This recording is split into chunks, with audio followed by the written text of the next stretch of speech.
And I remember thinking to myself, like, Tony, you know I'm on live. Like, what is he calling for?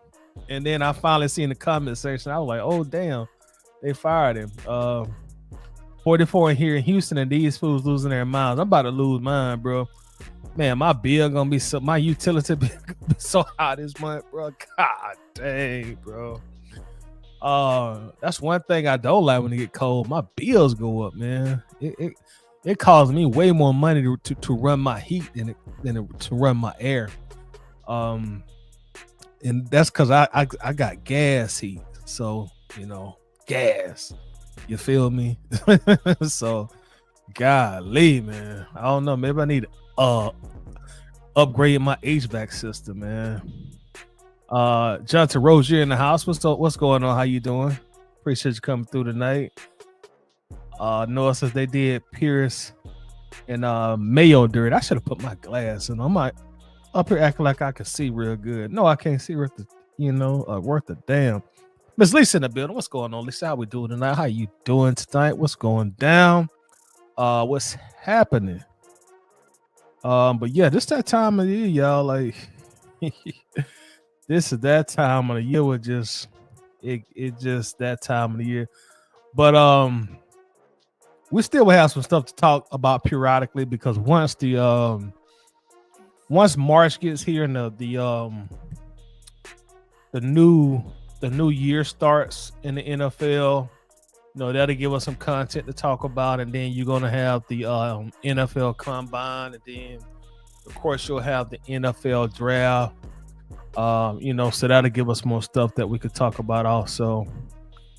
Coach says increase your page zoom. Yeah, I need to do that, man. I'm like the most non-technology knowing cat, bro. I don't even know how to do that, but I know what you're saying. Increase my fonts so I can see better. I'm gonna Google that and figure out how to do it. But you're absolutely right. Brian Cornelius in the building. What's going on, Brian? How you doing today, bro? What's happening? Well, how you doing tonight? Jay Lana 81. What's up, Jay? What's up, fam? Another disappointing season from the Falcons. Yep. We were just saying earlier, Jay Lana, at least they are consistent. That's one thing about the Birds, is they going to be consistent. They're going to give us those consistent seasons where they are consistently disappoint us, man. They consistently disappoint us. Hopefully next season will be better for us. I was looking at something. It probably was on Twitter. That's why I be getting a lot of my NFL news from now is Twitter. But they had the teams with the longest streaks of not making the playoffs. The New York Jets was first, 14 consecutive years. Denver Broncos were second. They were second at 8, but they're going this year, so they broke that. So instead of the Broncos, we're now second. We were tied with Carolina, I think. We were tied with Carolina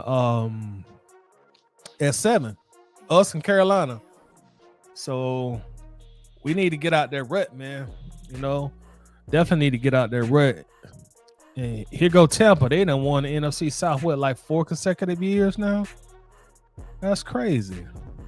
But I don't know, man. I don't know. Millie Mills in the building. What's going on, Millie? How you doing, bro? Says, what's up, bro? Oh, yeah, I'm chilling, man. We were just talking about how the weather done got cold on us, Millie, bro. We were saying how it done got cold. It's 32 degrees where I'm at now, brother. That ain't good at all. That ain't kosher at all. But yeah, we're gonna look at the film from the game on Sunday. We should have some good stuff on Penix that we'll be able to take a look at. Noah says Penix for MVP next season. I hope so. If he win MVP next season, dog, we might get a Super Bowl, bro. Shoot. Ooh. Looks good. Feel like the Falcons got a great big three. Bijan, Penix, and Drake perform like the Miami Heat big three. Yeah, I remember the Miami big three. I seen some. Speaking of that, man, for the first time in history, let me actually go back because I got that on my phone.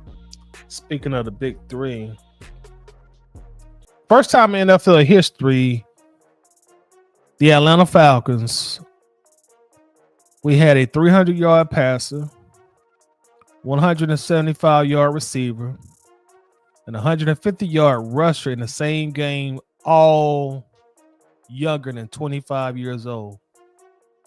And of course, that was Penix, Bijan, and the Champagne Poppy Drake. So very bright future, man. Now we just got to figure out how to play defense, bro.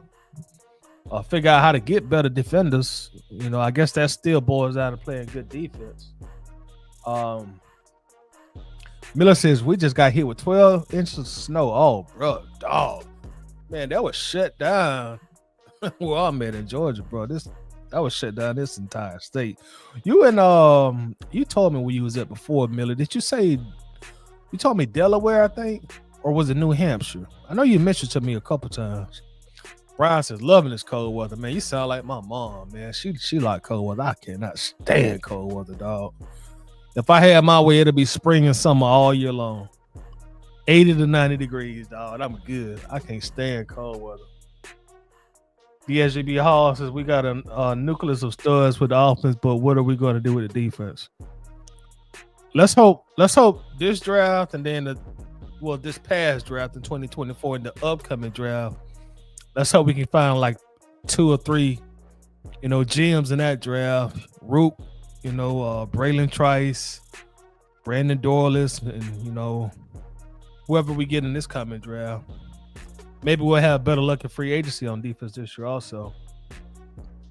Lisa says 7 years of missing the playoffs, terrible. It's absolutely terrible. It's horrendous. Delaware, okay. All right. So my memory is pretty straight, man. It's pretty straight. Pretty straight. Coach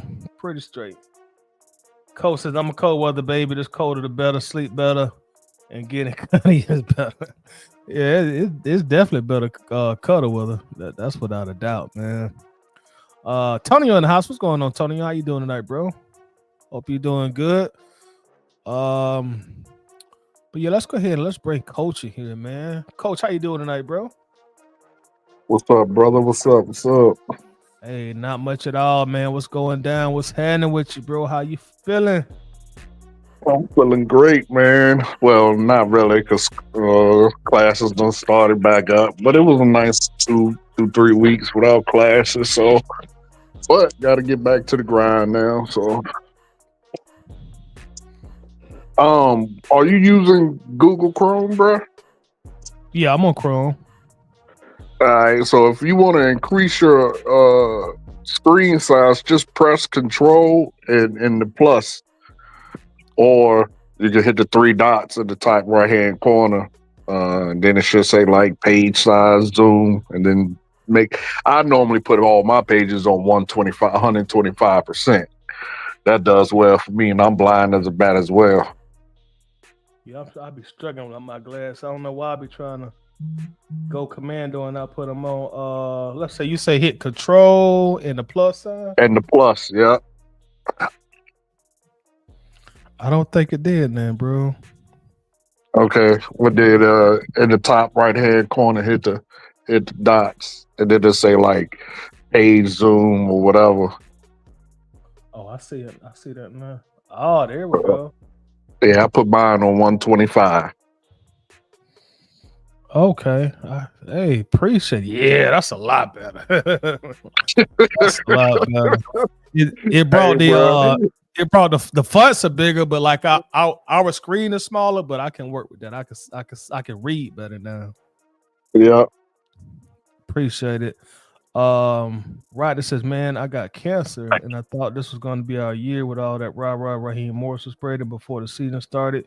He had the audacity to show up on Club Shay Shay. Hey man, I'm praying for you, right? And I hope everything goes well with you, man. I'm praying that I'm praying for a recovery for you. It's definitely gonna be in my prayer. And listen here, while we all upset and in our feelings about the Falcons in the end of the season, you put everything in the context, man. That man just said he battling cancer. So in the grand scheme of things, Falcons not making the playoffs ain't shit, man. I'm sending you nothing but healing energy, brother.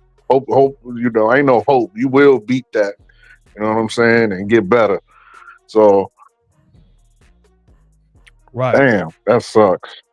Right, Coach. You said a mouthful about that. We're in our feelings and arguing and debate about something simple as football, and there are real life things and real life issues going on. So you make an excellent point, bro. So you definitely gonna be in our prayers, brother.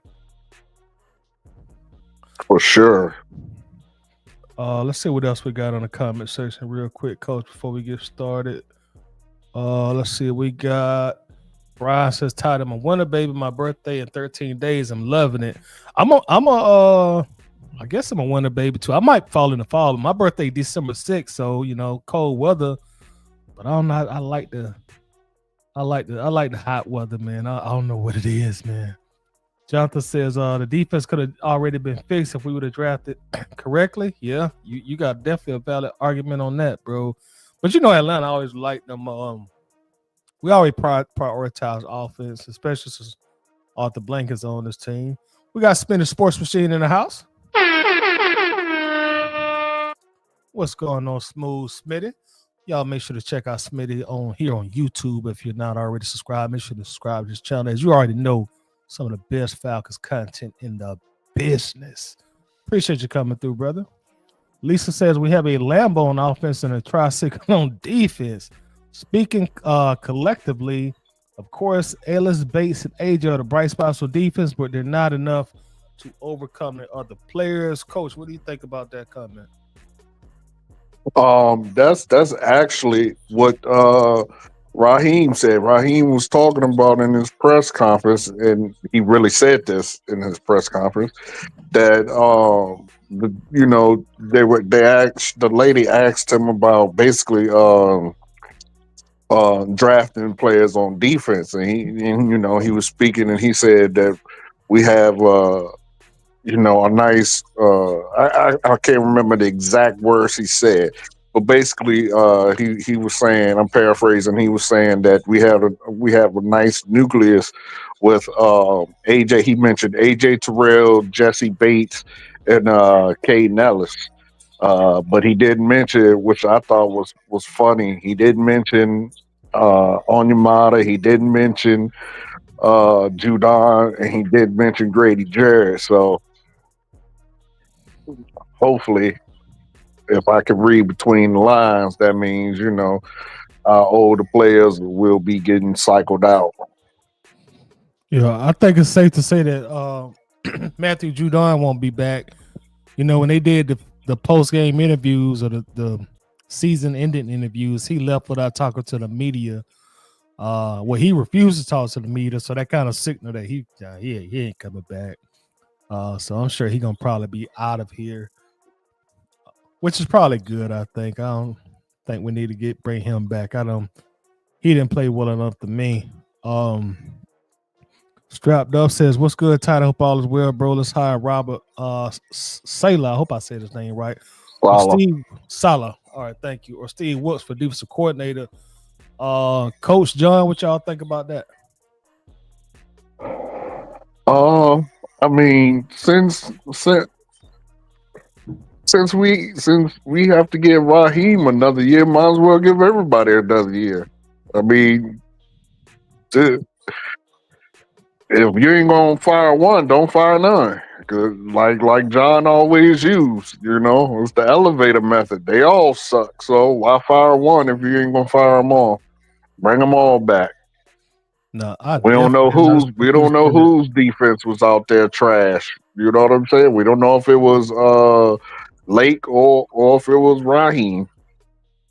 I definitely didn't expect you to say that, Coach. Real quick, John, I just noticed this since I changed my font, but is that the Georgia Dome in the pitch in the background too, John, with the Benz? Is that the dome at the corner? Yeah. It is. That's a piece of it. Yeah, that's what I thought.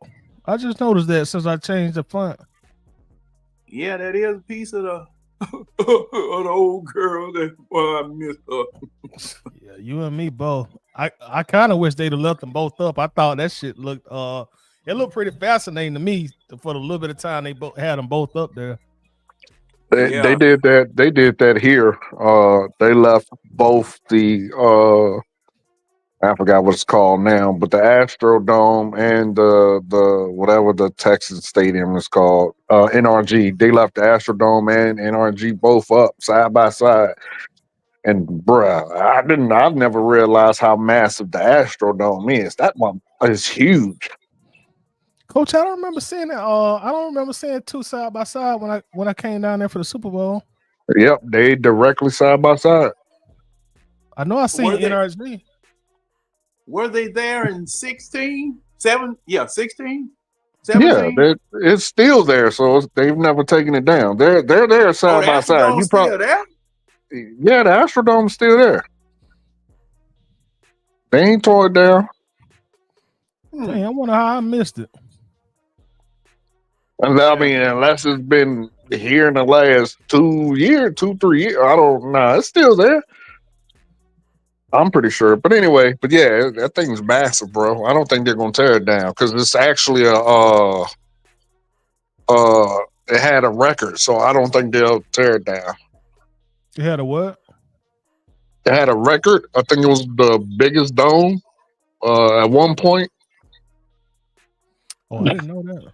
Probably in the Yeah. beginning, but I think that Pontiac Dome up in Auburn Hills was the Yeah, well, biggest. yeah. I mean, stadiums are massive now, so I'm sure it's not. Yeah. I'm sure it's not Oh, the they biggest tore now. that down too. They tore that down Yeah. too and built Ford Field, if I'm not mistaken, to replace it inside of Detroit because it was in Auburn Hills or Pontiac, Michigan, or something of that nature. But that last comment,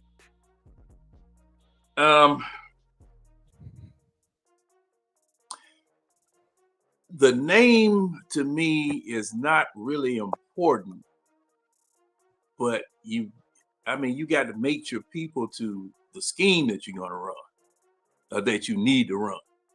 And, as we've been chronicling all year, we were too small to run that 3-4. And I saw that Sunday. And, I hope to see what it was that I was looking at in the film session, too, because Carolina's offensive front five, they just nullified. It looked like it was one time three people surrounded Grady because we went into vanilla world again versus what we've been doing the previous 2 weeks and getting sacks. We just went into vanilla world. Back to that same old 10 or 15 yards off the line of scrimmage, checking folk, all that type of stuff. And I said, man, why in the world? Well, oh boy. This is just That is a cause of Jaden Daniels because he ran all over. I think Jaden Daniels put 500 yards up on the Falcons, so that's probably why they did it. But yeah, I'm with you, John. They just went back to what didn't work. But again, if if folks are saying you can't fire Raheem, you got to give him another year. Then hell, you got to give everybody another year. well. I'm surprised you say that, Coach. Go ahead. John. I'm me. I remember what Dan Quinn did. He pushed everybody he could in front of the bus. I mean, the big chopping axe was coming down. Dan Quinn shoved everybody under the bus, and to preserve his job, and he took over for the defense that particular year. So I mean, at this point, because I was looking at you Tidy, and I was seeing Coach in the comments. Coach, you didn't post a post. You were commenting in a lot of posts, and Tidy had put up some posts, and I mean, it was, man, I thought I was gonna catch a straight. the way them jokers was shooting about the fact that Tidy was defending having him back another year. Now, just like I told you guys before, I always give first year head coaches and staffs and things of that sort a year. I always give them a year because I just felt that it was unfair for you to, chop somebody's head off after the very first year. I was wavering in my stance because of some of the things that I was seeing. I was definitely wavering in my stance, but I said, no, let me stick to my guns here, and give the man a year. Give the man a year. Hey, all right, let's go into the off season. Let's regroup. Now is the time that I start holding people's feet to the fire, holding them accountable. Because I did say what it was that I disagreed with all year long. Y'all been hearing little things that I see the offense coordinator do, things that I saw defensive coordinators do, as well as the players. And our problems have been coming from every source imaginable. If it wasn't the scheme, it was the players. If it wasn't the players, it was the coaches. If it wasn't the coaches, it was the decision. If it wasn't the decision, it was the quarterback, or this or that, or this or that. I mean, I've got to continue to say it. The most dangerous team on our schedule this past year was the Atlanta Falcons, because there were all these games that we lost. We really beat ourselves. We just really beat ourselves to death. And this game Sunday, one thing that I didn't expect to see, I saw improvement in Penix. I saw when we were talking about him hitting shots in windows, he did that. It was about 2 or 3 passes that he dropped in there right where he needed to drop them in there. And I said, man, this is just 1 week that I'm saying this and he's doing that. And so I got to give the coaching staff a little bit of credit. I don't know whether they deserve it or not, or whether this is just Penix making, being able to do this, but I did see some improvement. And once again, defense messed up. I mean, why do you go back to what you were doing wrong and win? And lose a game like that? I mean, good grief. That was just the most frustrating thing to me. Toddy asked this question yesterday.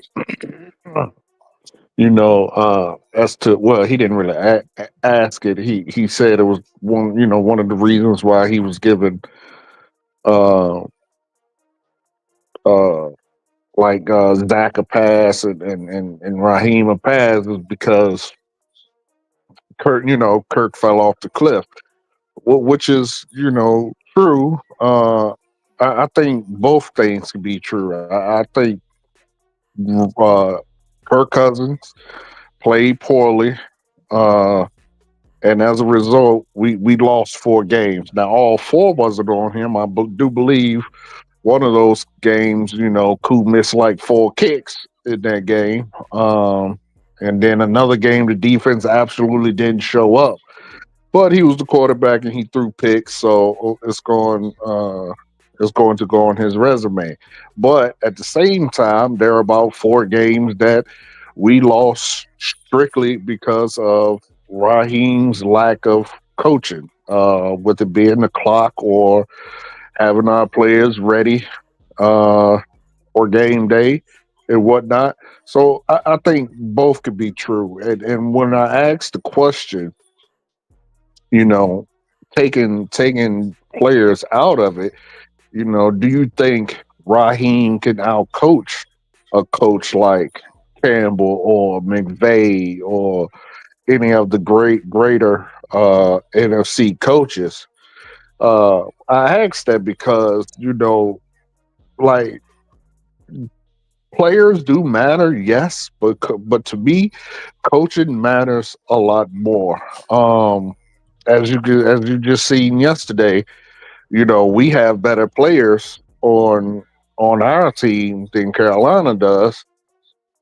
Yet Carolina dogged us. You know what I mean? Like like the score may not show it, but the eye test looking at it, uh, Carolina played a way better game than we did, in my opinion. And that, to me, that was solely just on coaching. Like if it gets down to it and you need a trick play, which Carolina did, you need a trick play. Will you dial that up and get the yardage you need? Will you go with a fake punt or something? Will you go for it on fourth down when you need to go for it on fourth down?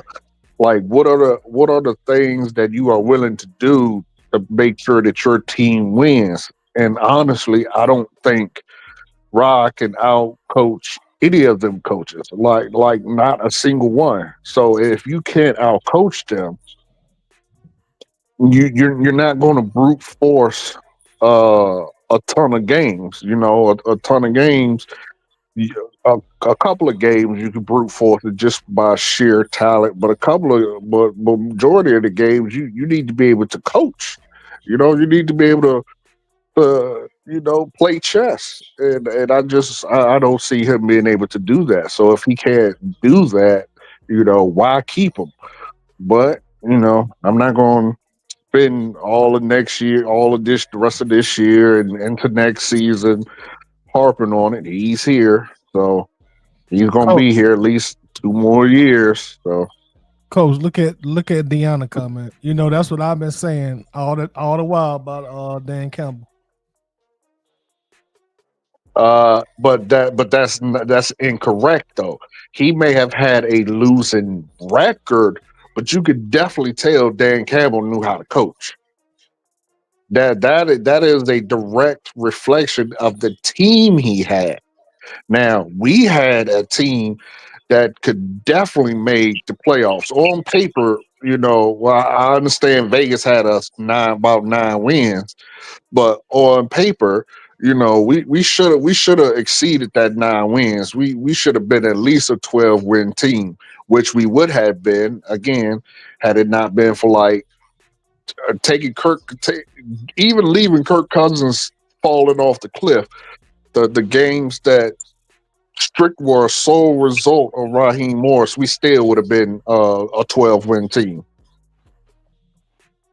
So, Well, check out but See, it is what it is.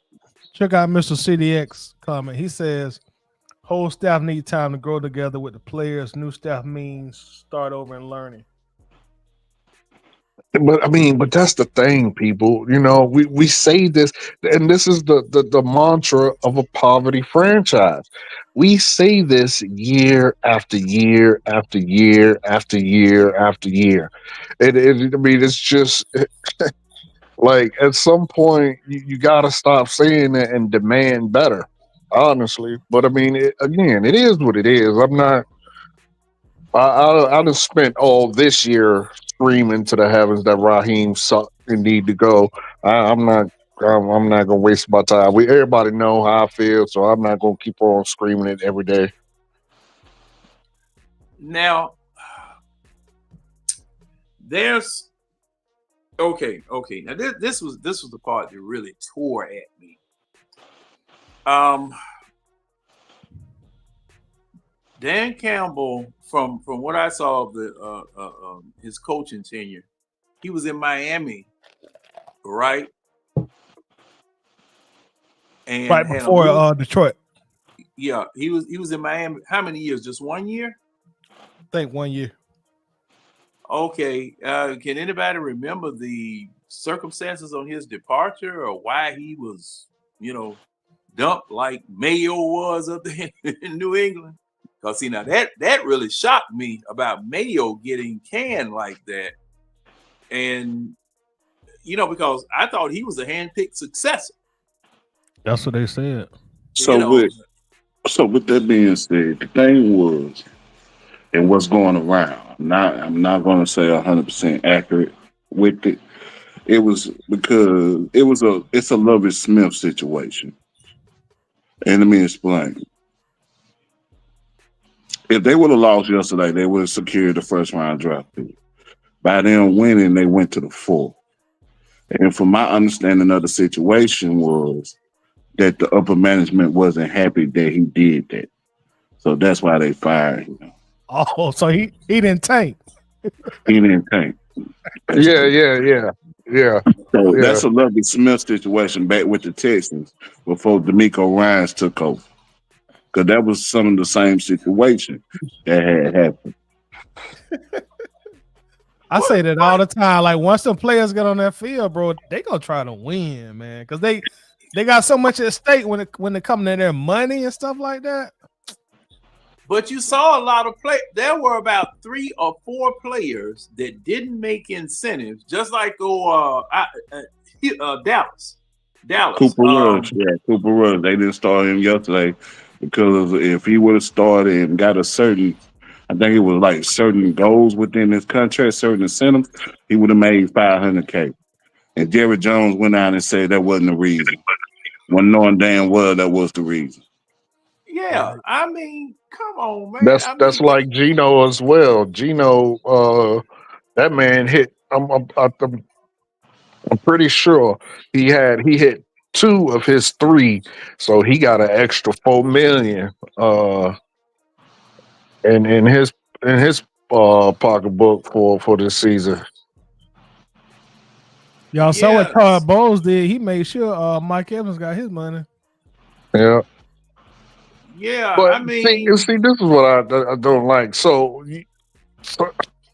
people, you can't pick and choose. You can't say that Campbell had a good DC and OC and that it won't on him, that he's not a result.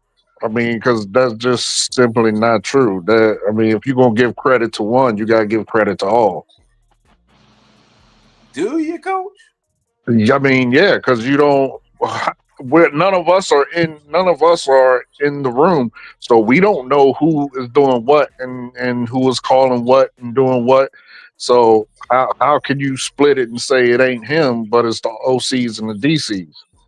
Like that doesn't make sense. And to answer that question, Keep that CDX, down. it depends on the team. Look at Dan Quinn. Dan Quinn, for all intents and purposes, went to a team that on paper wasn't supposed to win many games this year. Now look at them.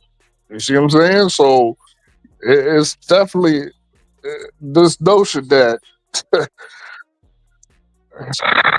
it's just crazy. Well, I'm not going. I'm not going to take over the show. Go ahead, brothers. Oh well, my thing about um, the comparison between Dan Campbell and Raheem Morris and Carolina's new coach, you can compare them. I mean, you can line them up one against each other and go down the list and create whatever criteria that you want to determine who did what, why this happened, why it didn't happen, whatever. And you're going to come up with some answers that are going to satisfy you, other answers that aren't. Some answers that are going to create more questions. The Atlanta Falcons this year, like I said, you know what my prediction was. What 4-14 lose to the bye week? Yeah, that's my prediction. All right. If you're doing it better, you did good. And you're doing it better, you did good. You did better than what I predicted. I don't get mad. I don't have a situation where, darn it, they did better than I did. I lost $500. No, anything better than what I predicted. You're playing with house money, and to a certain degree, in your first year as head coach, you playing with house money to a certain degree, because the Atlanta Falcons team that we had this past year was mostly. I'm thinking I can say this, that this was Arthur Smith's old team. We added a few pieces to what Arthur Smith left here. We added a few pieces on the defensive side of the ball as well as the offensive side of the ball. And you know, as you guys enumerated earlier, we spent more money on the offensive side of the ball because of the things that were stated in Raheem's first press conference. We were just a quarterback away. We went and bought, instead of inheriting and instead of it happening generically, we went and bought a succession plan. Went and got paid all that money for Kirk Cousins, then drafted Penix. Now, if there is a criticism that I have to levy, I still have to levy it on, well, you know what? It's going to be more than one person. Because, see, number one, let's talk about, I'm going to talk about Younghoe Koo and Kirk Cousins. It's just mighty suspicious and mighty unsettling and mighty infuriating to me that with Younghoe Koo, no lead up that he was really injured, and next thing you know, bam, he's on IR. Just like that, bam. Whoa, what happened to questionable, probable, may play, may not play, and then you just go straight to IR? I didn't hear anything about, and y'all correct me if I'm wrong. I might have missed it because I think, Coach, you said something about him, something going on with Koo. Yeah, but he was probable. The last game he played, he was probable for that game because he had a hip injury. How he got that hip injury, no one knows. But I think there's more to it than, as you said. But go ahead. But what I'm saying is that, did they say that it was his kicking leg?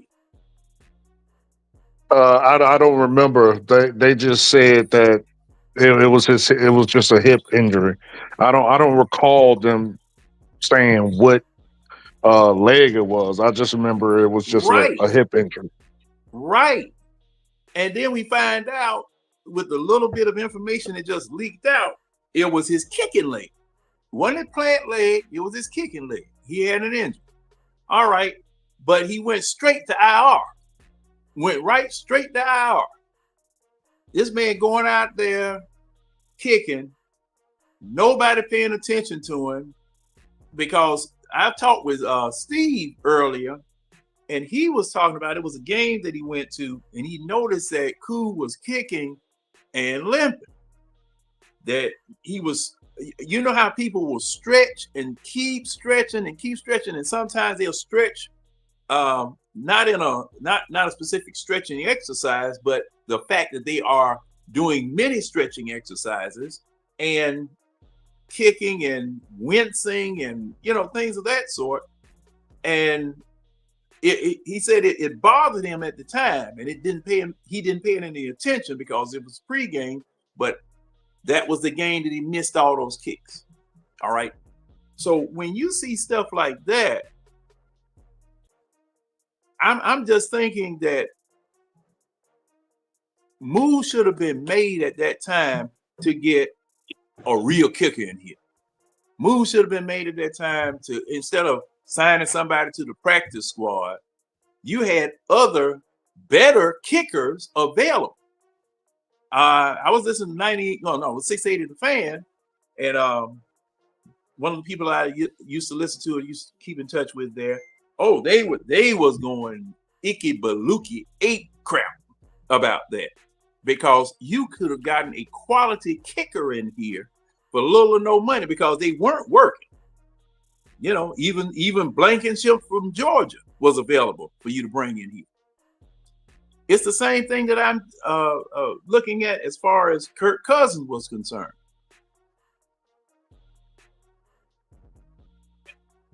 What happened? We still don't know what happened. And I hold the offensive coordinator and the quarterback coach, I hold their feet to the fire, because if you saw that Kirk Cousins wasn't able to do what you wanted him to do in your offense, why did you not adjust your offense to what he could do? Because if you notice Sunday, Carolina was killing us on short passes. What me and you were talking about, Coach, shorten up the pass routes so that quick slants, drag routes, things of that sort, where you could really wear a defensive front out by just running plays. You got your front three, front four tearing their hair out trying to get back to the quarterback, but ball gone in 2.5 seconds. That's where the quarterback Sunday, that's what they were doing to us. Plus scrambling and running. And if you notice, past 2 weeks, we've had, I don't know whether to say mobile or running or scrambling kind of quarterbacks, because I get into a whole new debate about what that is. They're mobile. None of them are like running. a running quarterback. A running quarterback would be like a Lamar Jackson. You know what I mean? Like, they'll stand in the pocket until the pocket collapse.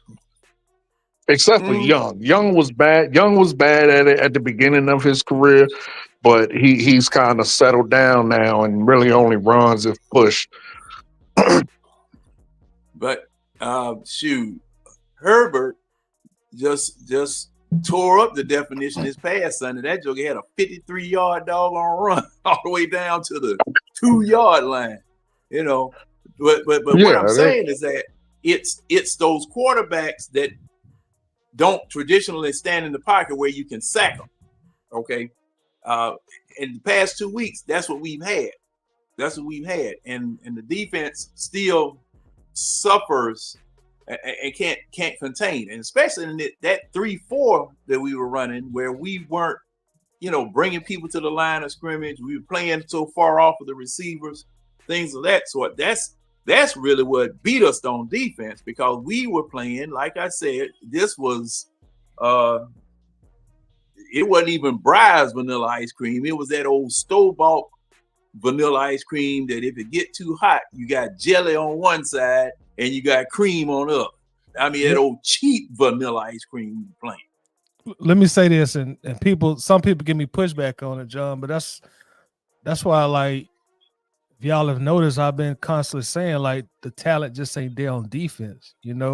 I've been like 2 or 3 weeks when and pulled like the defense statistics of this franchise for like 15 years on defense. We just notoriously been terrible on defense. So when you start facing these quote unquote new era quarterbacks who are dual threats, and you don't really have a lot of talent on defense, or if some of the talent is like older talent, Justin Simmons, Grady Jarrett, Matthew Judon, who then got slower, those Jaden Daniels, those Bryce Youngs, Bo Nix, these new era quarterbacks, they really stand out on the defense like ours, which just really, really lacks the needed talent. Now, there are going to be some games where that defense is going to play better than they probably are.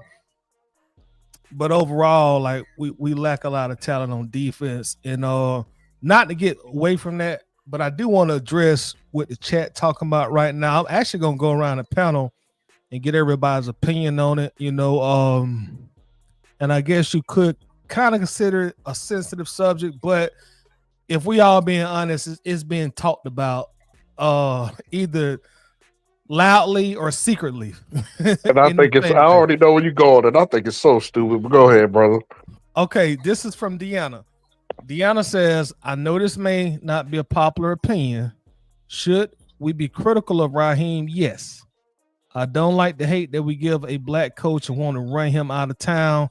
However, we have tolerated mediocrity. So let's just go around the panel real quickly, y'all, and let's touch on that in the best way we can on the panel. We'll start with you, James.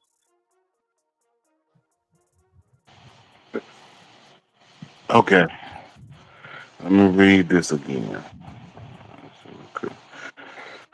The thing Yeah, is, hey, dance between the cactuses, cause you'll get stuck. shoot. Um, the way is the thing is. Let me see how I can explain that. Go with the other folks for a minute. Come back to me. No, man, no, I ain't ready. I ain't ready. All right, well, let's let. Oh, I'm definitely ready. All I right, have this debate all the time. go ahead, coach.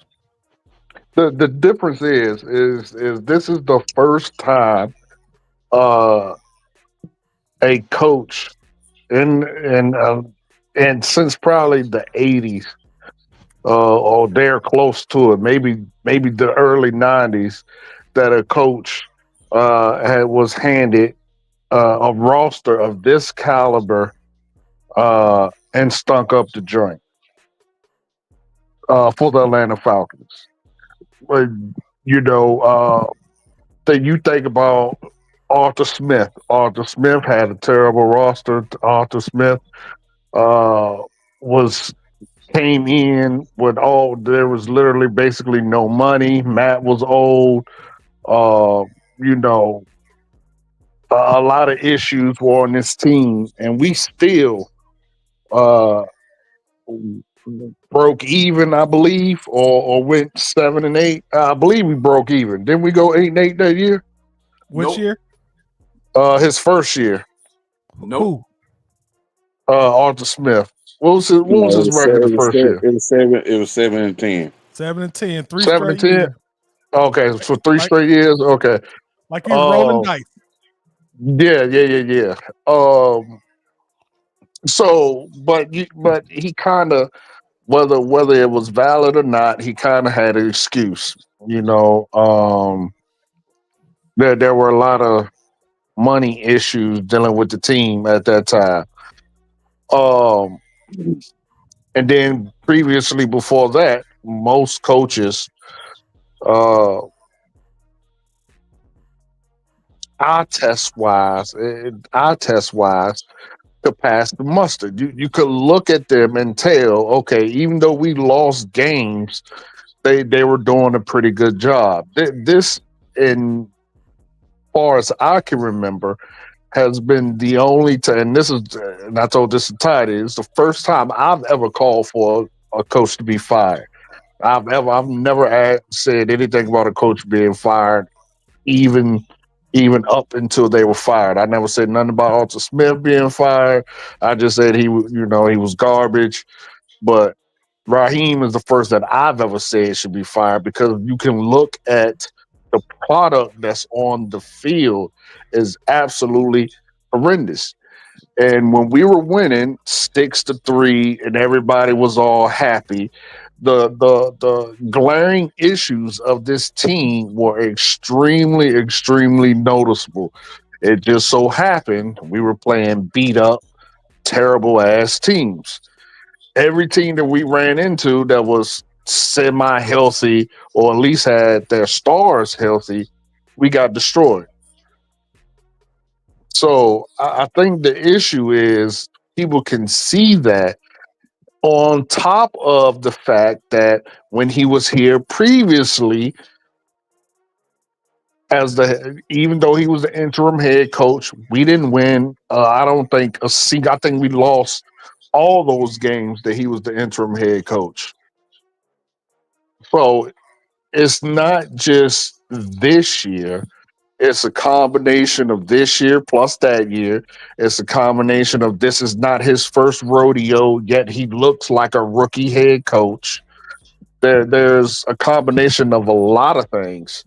So that is why I feel like people are calling for him to be fired.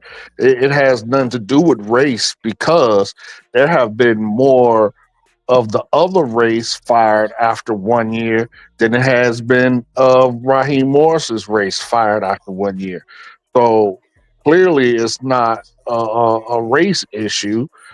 Uh, I think I think it's a stupid. I really think it's a stupid thing to point out. I don't see it. I don't think it has nothing to do with race whatsoever. But go ahead, somebody. John and James. James, you ready yet? Or you just want me to go on here and go? Yeah, you go ahead and go. It's all you, John. No, It's all you. Oh Lord have mercy. But I'll go ahead and go. But the thing is, Coach, when you look at it, if you look at the pettiness of coaches being fired and what they're being fired for, that's kind of an issue. Like I mentioned, the Lovie Smith situation, the matter of fact, Gerard Mayo situation, and what they're being fired for, it is kind it does play a role. And I'm not gonna say all the way, but with that being said, at hand, does it would they do white T coach like that if he does that? Because from my from what I've been looking at, from what I've seen, they haven't did that. We have two instances of just because draft picks, you want to get rid of a coach. And the thing is, and what's going on is, as you know, coach, it really takes up to 2 to 3 years to build your squad how it's supposed to be. We forget that Raheem inherited the 4-3 scheme defense for one. The roster before the season, we thought the roster was up to par. Now, do I have second nature that the roster was up to par? No, because folks get older. Father Times has his course with certain players, things like that of that nature. But going back to Raheem, does he need to get smoked for the season? Yes, he does. Does he need to be fired? No, he don't. He needs his time to develop. Now next year, if it doesn't work out like it's supposed to, then in hand, okay. Arthur Blank them gonna have to do what they got to do. Or the year after that, they're gonna have to do what they got to do. But at hand, when it comes to the criteria of black coaches and white coaches, black coaches always had a shorter time to build a roster. And that's a known fact. That's a real known fact. So with that being said, at the end of the day, big dog, yeah, that's all I got on that situation. John. I mean, I just vehemently disagree. If he was a rookie, maybe, but he's not a rookie. Uh, so I mean that really just throws that out the window. And as far as Mayo, he is a byproduct of Bill. He was there when Bill was there. So any issues that arise in this season that they wasn't happy with, they can let him go. I mean, he was on a short leash anyway because he was a product of Bill. So I mean that I just don't think that has anything to do with it. But that's just me. Now, Because okay, again, there have been quite a few, you know, of the other coaches fired after 1 year. Quite a few. now let's Quite a get few since 2000 at that. That's the crazy part. Go Go ahead. I'm ahead, sorry, John. John. Go ahead. oh okay. I was trying to get my motor started there. Let's do some history correction. Now that last year, 2020. You remember? Let's get our memory straight. Dan Quinn went 0-5 when the statistics and the statistical probabilities weighed against Dan Quinn as to whether he was going to make it to the playoffs, because the stat was any team that started out 0-5 had never made it to the playoffs. And Arthur Blank's demand was that if you're going to stay here, you got to go to the playoffs. Okay. He was 0-5. Now, the 4 wins that the team did get, Raheem Morris did get him 4 wins. So he was credited with the 4-7. But the team overall for the fiscal year 2020 was 4-12. Oh, so he did get wins? I thought he lost them all. Okay. No, he got 4 wins. Let me see who they were here. It was Minnesota. We beat them 40-23. We beat Carolina 25-17 at Carolina. We beat Denver here 34-27. And we beat the Raiders here 43-6. Those are the only 4 teams that we beat. Now, Deanna's go back to Deanna's comment, Ray. My bad. I was trying to read it so I could parse it and try to avoid them. Try to avoid those sticker brides there, because them things wait, and they hurt your argument too.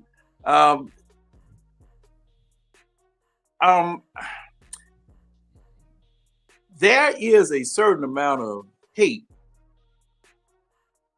that has come along that we have seen, especially during the time that I've been watching football, for Black coaches, and especially at with Lovie Smith up there in Chicago, because he should have never been fired from Chicago. He was the one that got them to their Super Bowl. Even though they lost, he got them to their Super Bowl. The situation down in Tampa Bay with Lovie Smith, where Dirk Cutter stabbed him in the back, supposedly, allegedly. And it has been a chronicled thing that Black head coaches have a real short leash in comparison to their white counterpart. Now, I don't know, we don't know the inner workings of the office. We don't know the inner workings of how people are feeling about this, how people are feeling about that. But to Coach's point, there were people that just went, we going now, and Tidy, you correct me if I'm wrong. There were people talking about we should be going to the Super Bowl. There were a few folk that had just leaped off the ledge without a parachute. We gonna go to the Super Bowl. There were people that were saying we were going to the playoffs. Now, me with my Debbie Downer fire blanket rear end, hold up, wait a minute. Okay, I'm trying to hold these folk back. Hey man, don't hold up now. Don't hold up on that car wash, son. Don't fall. Don't go there, because if you get disappointed, I know what the rebound effect is gonna be. Fire that no good son of a gun, because he blew this and he blew that and this. But the thing is that Raheem Morris did not take over a team that was already built to run, that was built to ride. This team was put together. I didn't know how anything was going to mesh. I didn't know whether, the running game that we had under Arthur Smith was going to translate with this new offense that we had. I didn't know whether the 3-4 was going to work with the personnel that we had. And we had many discussions in the off season about that. We talked about that. And I had to see first bit that whether this was going to mesh, whether this was going to work. Okay. Now, one thing to everybody's point, that 4-game losing streak, that 4-game losing streak, that was a killer. I mean, that just knocked us completely out of contention. That just knocked us out of the conversation. I mean, we were 6-3. Kirk Cousins had thrown for, had a 500-yard. Well, the team had a 500-yard offense that particular week. I mean, everybody was hyped up, but the thing is that was just one game. That was just, midway during the season. You had a whole bunch of season left. Then on top of that, we were losing games the same way we were losing under Arthur Smith. I mean, folk jumping off sides, people holding, mistakes being made, crazy things happening. We lost this year the same way we were losing last year, because I mean, and at various times during Arthur Smith's tenure, we were doing things where we were shooting ourselves in the foot. It was every week something crazy would happen. We would lose the game. Because of that,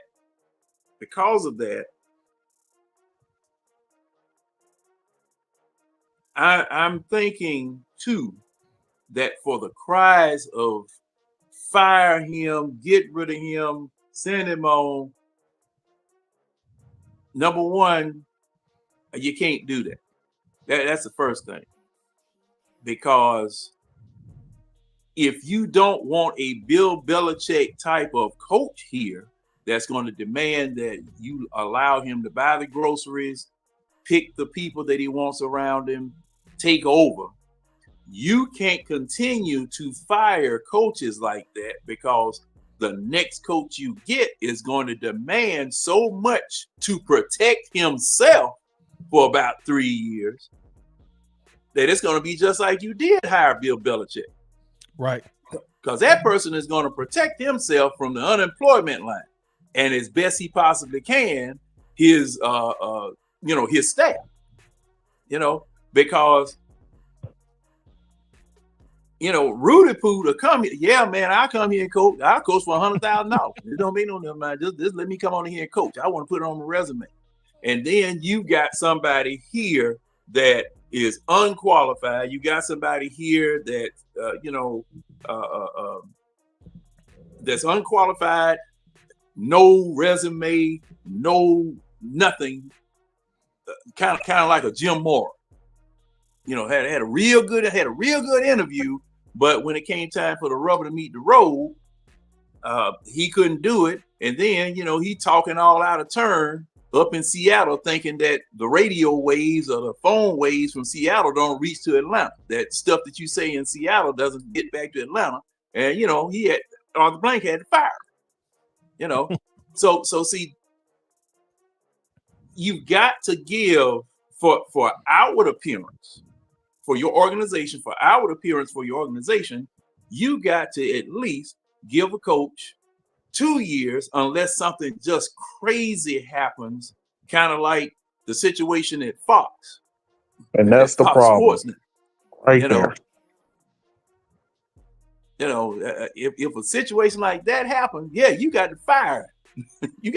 Some folk got to get fired, because your organization is shown as completely dysfunctional, illegal, and toxic. And it throws a bad light on your organization. Now, with all of the things that Raheem Morris has done wrong, we are, if I'm not mistaken, I think we as fans are more critical of the organization than what the outside is saying about the organization. I would agree. That's what I'm feeling.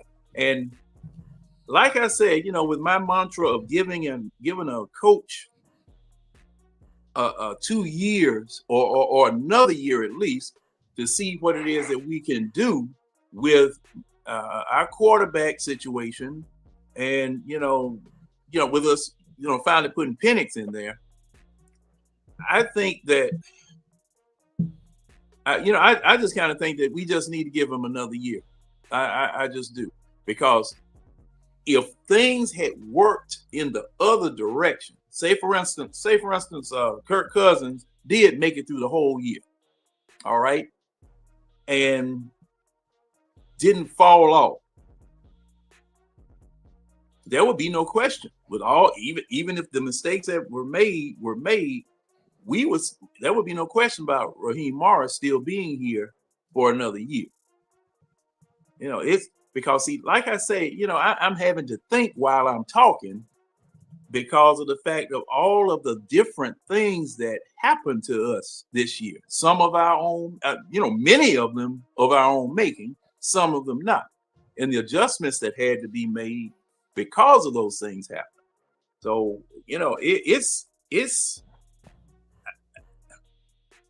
this is one of the rare times that I just can't say definitively, this is what happened and this caused it. That is what happened and that caused it. I could usually point to a Matt Ryan, or I could point to a Dan Quinn, or I could point to somebody and say, because of this, that happened. But it's so much stuff, because I mean, you could go back to the decision of even going and getting a Kirk Cousins to come to your franchise, because see, that's something I do need to ask everybody. Let's say we didn't go and get Kirk Cousins.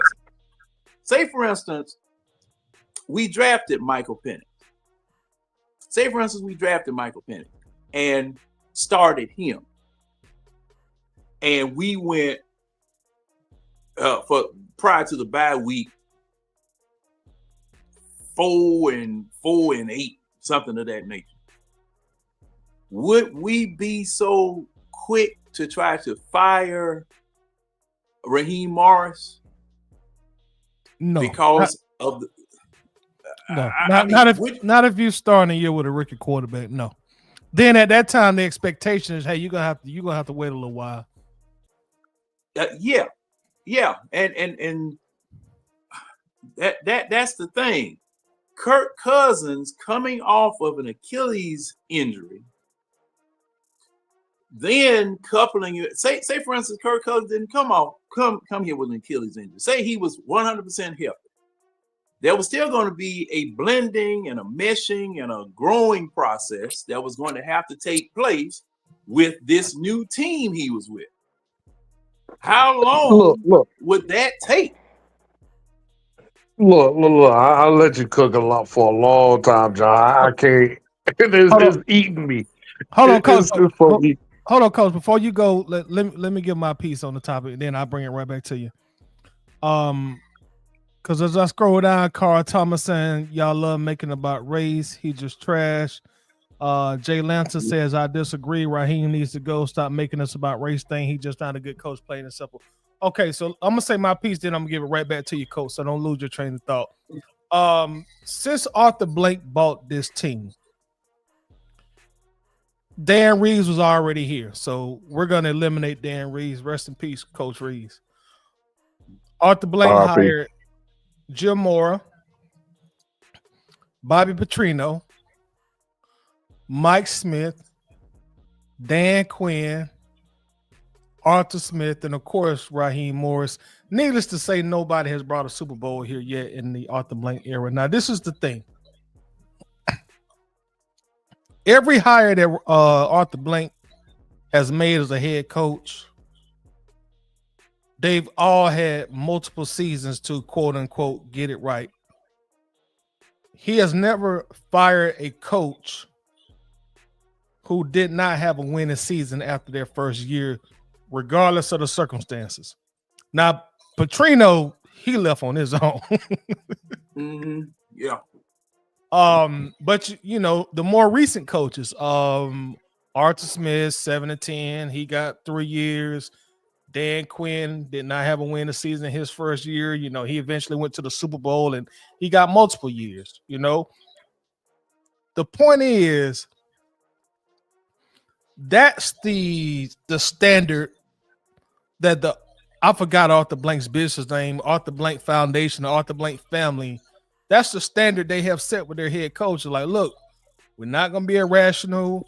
We're going to take our time with the hiring process. And when we get a guy, we're going to give you ample amount of time that we deem is necessary to get the ship turning in the correct direction. Now, when you step out in that water, y'all take this however you want to. But when you step out into that water and you hire your first black coach in Atlanta, Georgia, and you have never, ever, as the owner, fired a coach after one season who didn't have a winning record, I don't see how it's possible you do it with Raheem Morris unless, like John said, there are some circumstances there, or unless you lose at a clip where it's understandable for everybody involved. And when I say everybody involved, I mean executives and the guys like us who do YouTube. Now, if we'd have came out with a 2-15 record, 3-14 record, I think everybody involved at that point in time would say, "Yeah, buddy, we gotta move on from you, Jack." Yeah, this your first year, but you didn't win but 2 games. But regardless of the circumstances, 8 wins is the most amount of wins we have seen on this team 7 seasons from a first-time head coach. So long story short, short story long, Arthur Blank would be looking at some incredibly terrible optics in Atlanta, Georgia, of all places, if Raheem Morris is fired after only 1 year and he won 8 games. I'll pass it to you, Coach. Okay, so let me say this, Toddy, you are absolutely right, and that is why I said that he won't be fired. I mean, let's. I want to make it clear to people. I didn't think that Raheem Morris was going to be fired.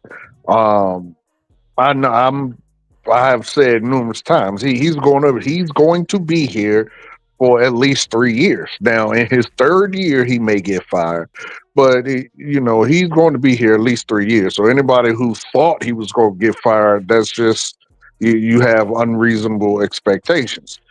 My point of contention is there are reasons he should be fired. Should and is going to totally different things. And for those who keep pushing this narrative that he came in and he got to get his team together and he need a year to gel with his team, this, that, and the third. Yeah, that's true. But that has nothing to do with the incompetence that he has displayed during the season. That is solely on him. You don't wait until week 12 to then make a change in defense, or you start calling the defense when your defense has been getting drugged 12 previous games. You don't wait until until everything basically falls apart to switch your quarterback. And I understand there's money involved. You really got to let him. You got to let him. And I was a component of not switching from him to begin with. You got to let Kirk Cousins play that out.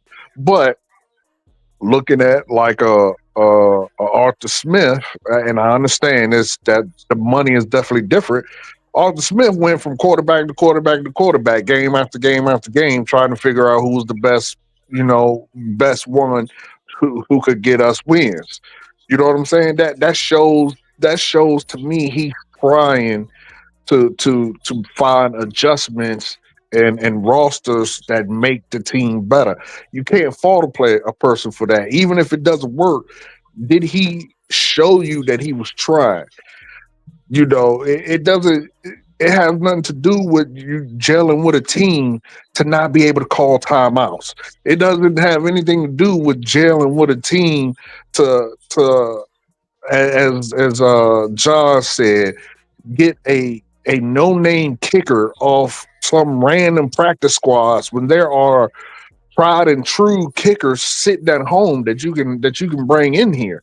Like it's just this thought that the issues were because he didn't have continuity with this team to me is just outrageous. And then I keep seeing, well, he has a rookie offensive coordinator, rookie defensive coordinator. Well, who brought the motherfuckers in here? Like you can't give him a pass for bringing the rookies in here. He brought them in here. He had ample opportunity to get tried and true veteran offensive coordinators, defensive coordinators. He chose to go with the rookies. So you can't give him a pass for that. If they fail, that is on him. But at the end of the day, he is going to be here. So we can all get that out of our heads. He's going to be here. If not only because he's a black coach in Atlanta, first time. I think that uh, I think I don't think we could have went 17. We could have went 0-17, and I don't think he would have been fired for that reason right there, because people would then turn it into a race thing. Again, I don't think race has anything to do with it, because again, there have been more of the other head coaches fired after 1 year than it has been of the same that Raheem is. So then that's my spiel. Let's get to it. All right. Anybody want to rebut that before we move on? Going once, James, going twice. See, the thing is, oh, here I go, here I go, here I go, here I go.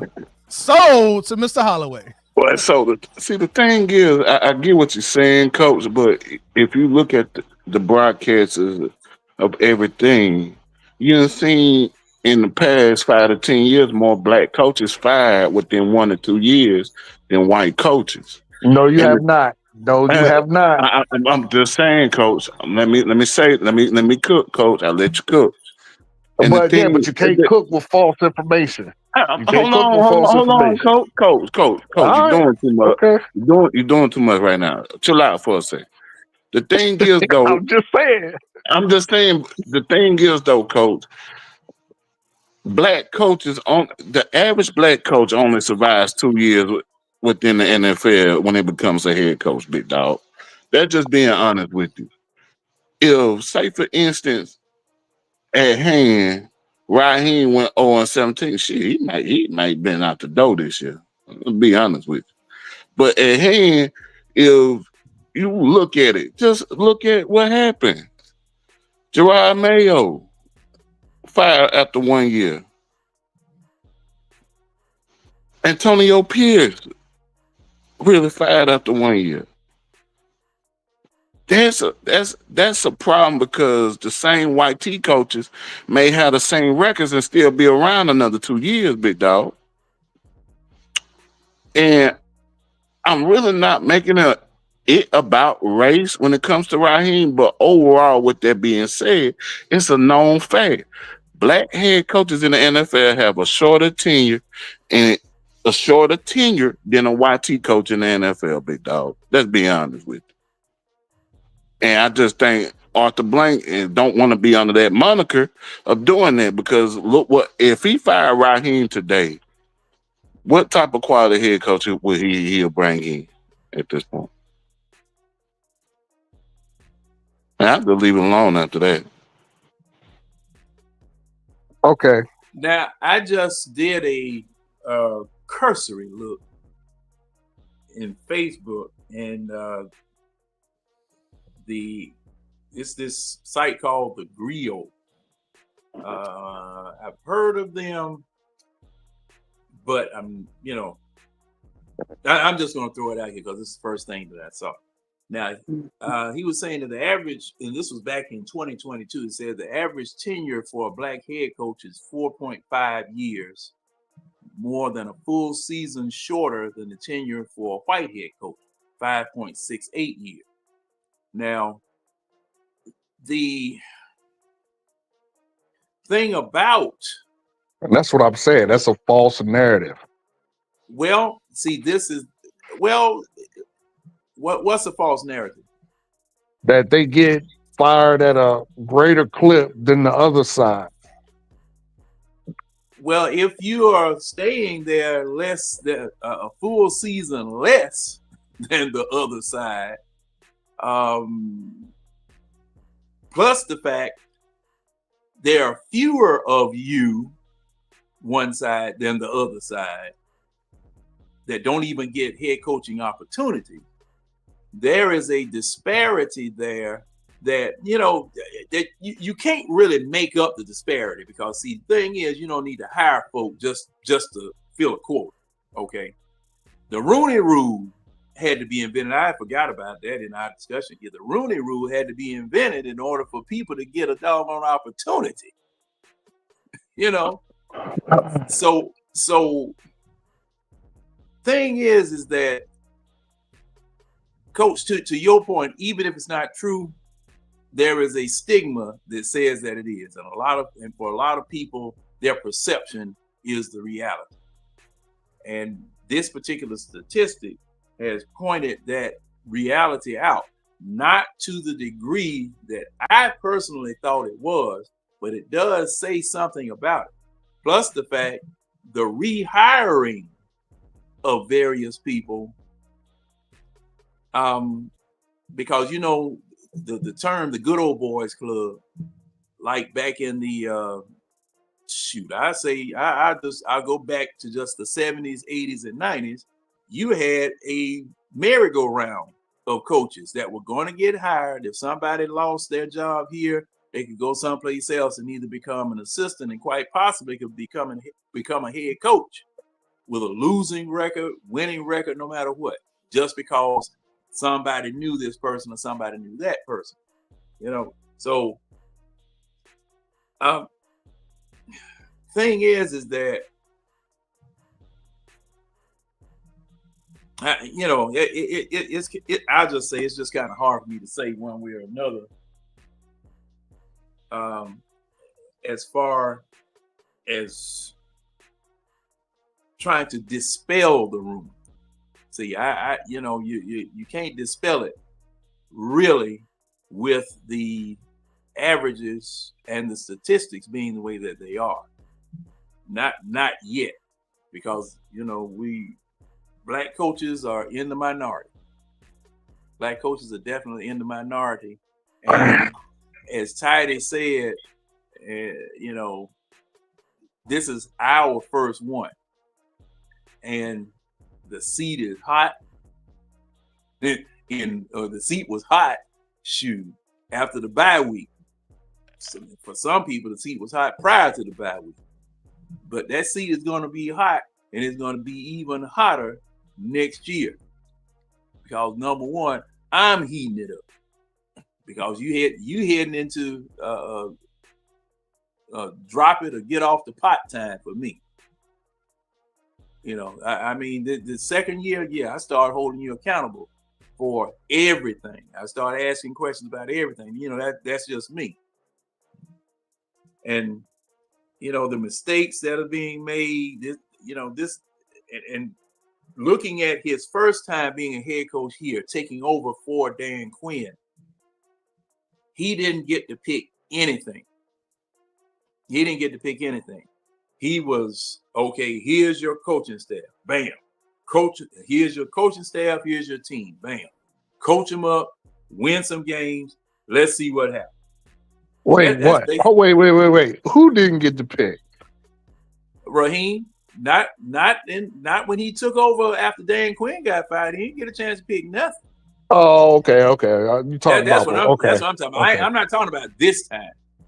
Now, you know, this time is different. The responsibility is on you, the general manager, and your president, who you didn't see either one of those folk, didn't hear from either one of those folk prior to this year, even though they had been here. even though they had been, even though Fondo had been here, and Fondo came out of a situation like we've chronicled before, where you are equal to the head coach, which was stupid, and that reflects back on the ownership and Rich McKay, so that's where I am with that, and like I said, man, even while I'm talking right now, there are so many pieces of information that are hitting me that that just got me ugh. Make it damn stop. That's what I'm feeling. Okay. Well, this really last thing I'm gonna say on this topic. Um, I just find that. Well, I mean, everyone has their own opinion, and their own opinion is valid, and you're never wrong for your opinion. I just find to have the mindset to keep a coach based on the color of his skin, even if he's bad, is just a loser mentality. It is. I agree. People have asked me. Coach. Think you hit mute or something, Coach. You on mute? Oh, can you hear me? Yeah, you good enough. People have asked me. Can y'all still hear me? Yes. Yeah, you good. Okay. I haven't been asked. Well, Coach, you said, and to homie's point at the bottom. Damn, I just drew a blank at his name. James point. And people who keep asking me, well, you said these coaches have been fired. Well, who are they? You have in the since 2000. I think only three of us have been fired first time head coach, and that's this year. But previous to this year, you had about five or six. Others who've been fired in the first year. You had John Thomasula, Chip Kelly, Freddie Kitchens, Urban Meyer, Nathaniel Hackett, Frank Wright. Let's see who else. I mean, that's all I can think right off the top without looking at it. But I mean, all of them were fired first year. And this was within the last 5 years. I mean, since 2020. So I mean, this is not a new thing. People, coaches get fired in the first year. Um, Probably for similar circumstances. You start off strong and just fall off the wagon. But again, he's going to be here, so the notion that he's not, everyone could go ahead and let it go. But I like I said, I point out reasons he should be. I point out reasons he's bad, and I've been pointing them out since we were 6-3. So, it is what it is for me. I got to deal with it just like everyone else. Hopefully, hopefully next year will be different. And I hate having to say that because I say that every single freaking year. But it is what it is. So there's that. One last thing from Wallace, which I think is an interesting statistic or a data point.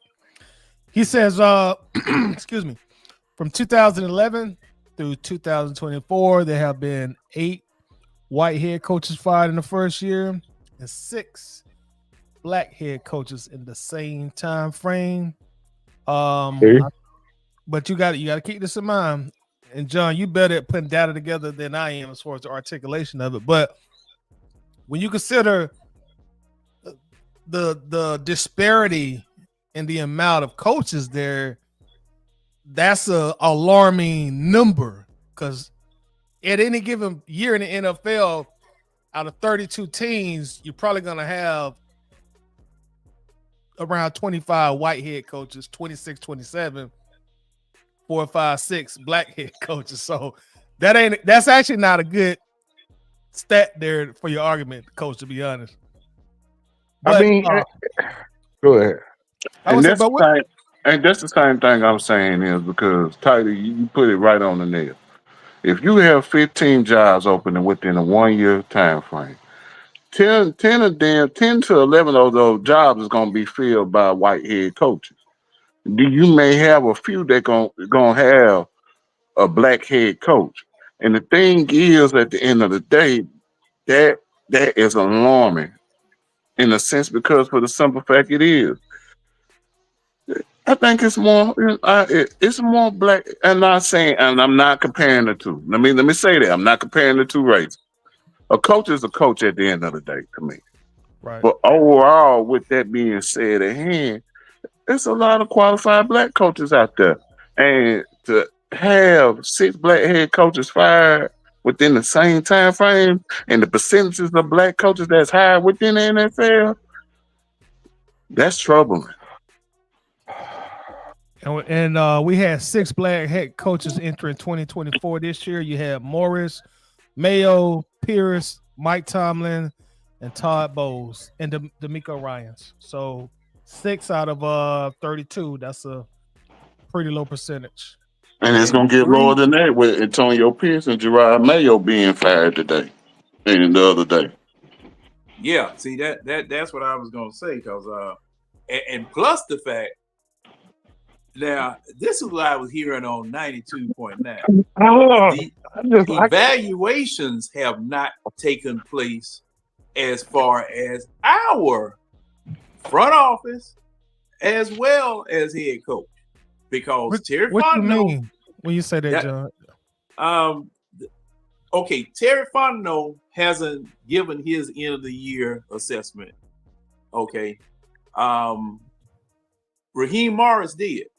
But 92.9 says that they're still assessing everything that went on this season. They said that as late as today. So Terry's scheduled to go Thursday. He doing his press Thursday. Okay, yeah. Now that's his press conference. Right. But retention decisions have not been made because see now they still are saying that there may be some changes here. I don't know whether it's going to go all the way to the general manager spot, whether it's going to stop at the head coach's spot and deal with the coordinators or whatever. But they're saying that all the assessments and everything have not taken place. Now, what I would be interested to see, again, like I said, like I said in another venue Sunday, I want to see who's going to be at the general manager's press conference. Is he going to be up there alone, or is Arthur Blank going to say anything? Because see now, usually at the end of the year, Arthur Blank said something. Okay, he hasn't stood in front of the microphone and said anything. Now he might be getting ready to, just and something else.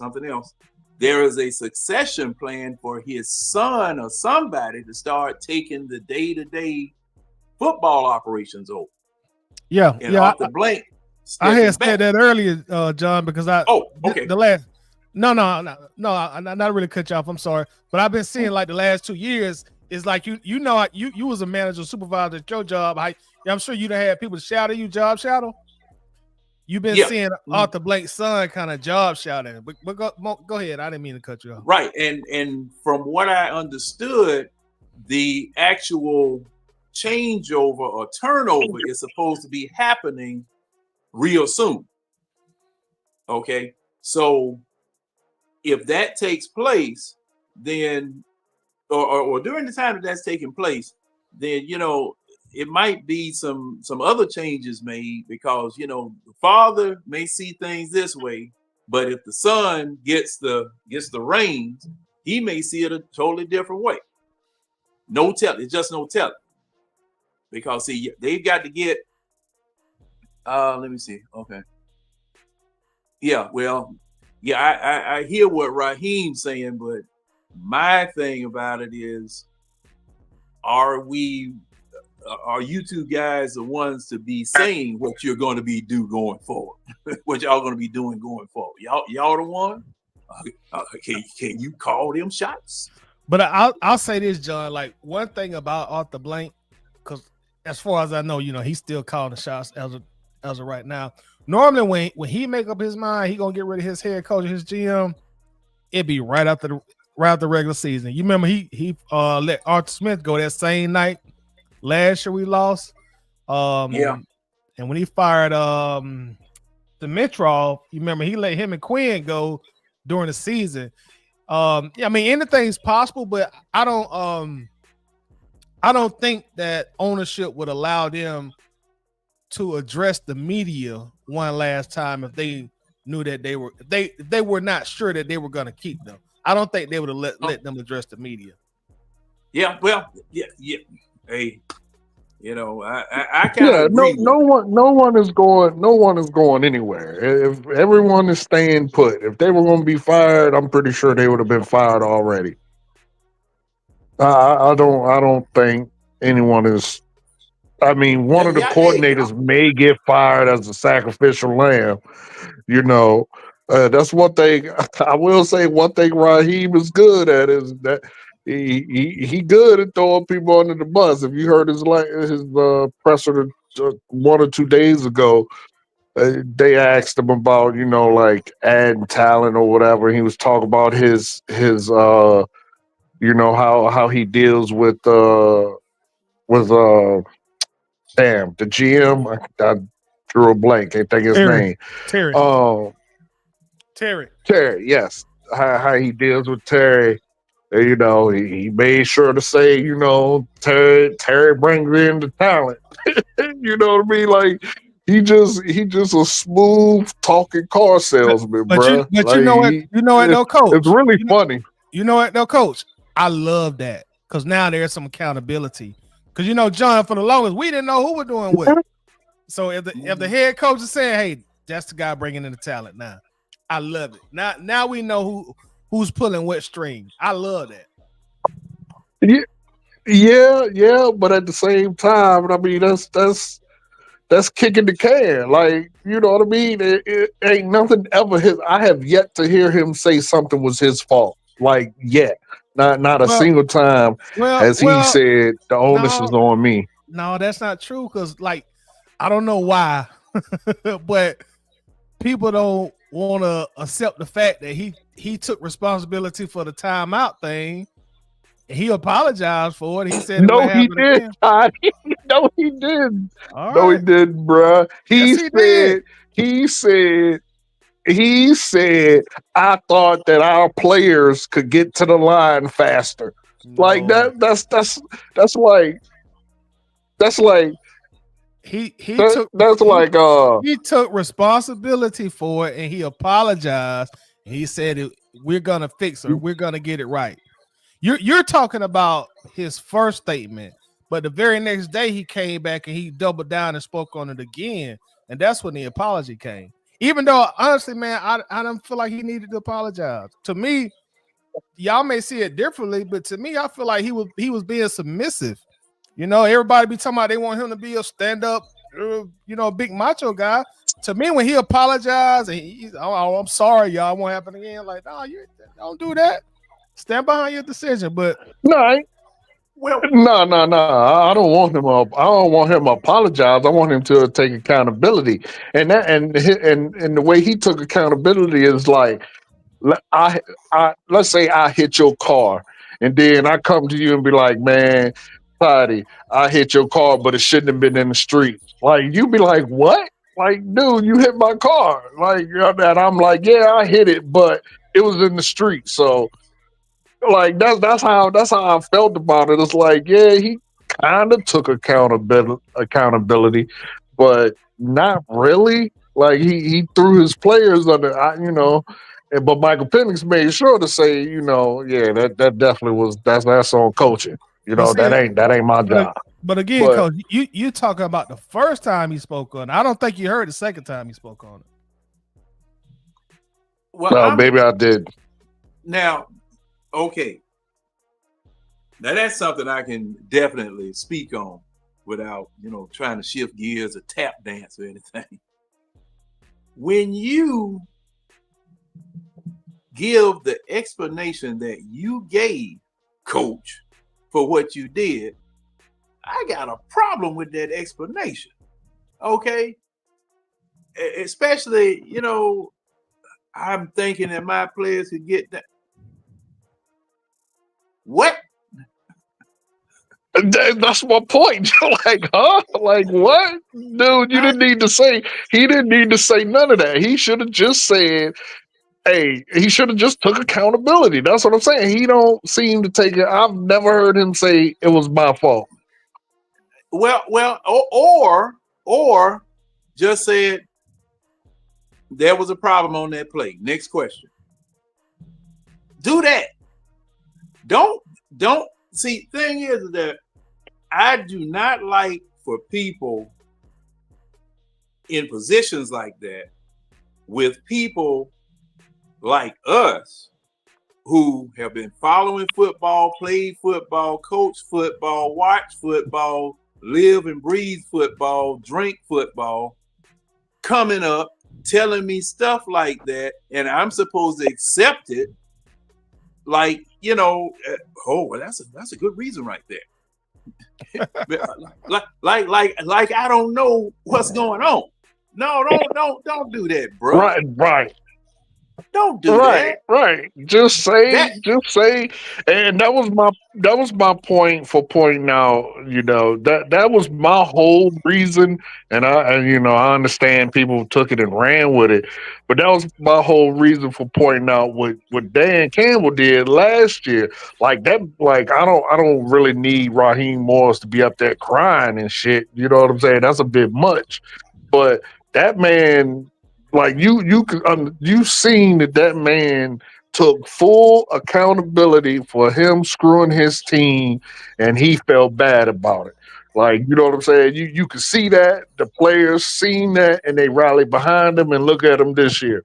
But Rod gonna go up there and say, well, I thought we could get down and call the play faster, and this, that, and the third, and like, huh? Nigga, say what?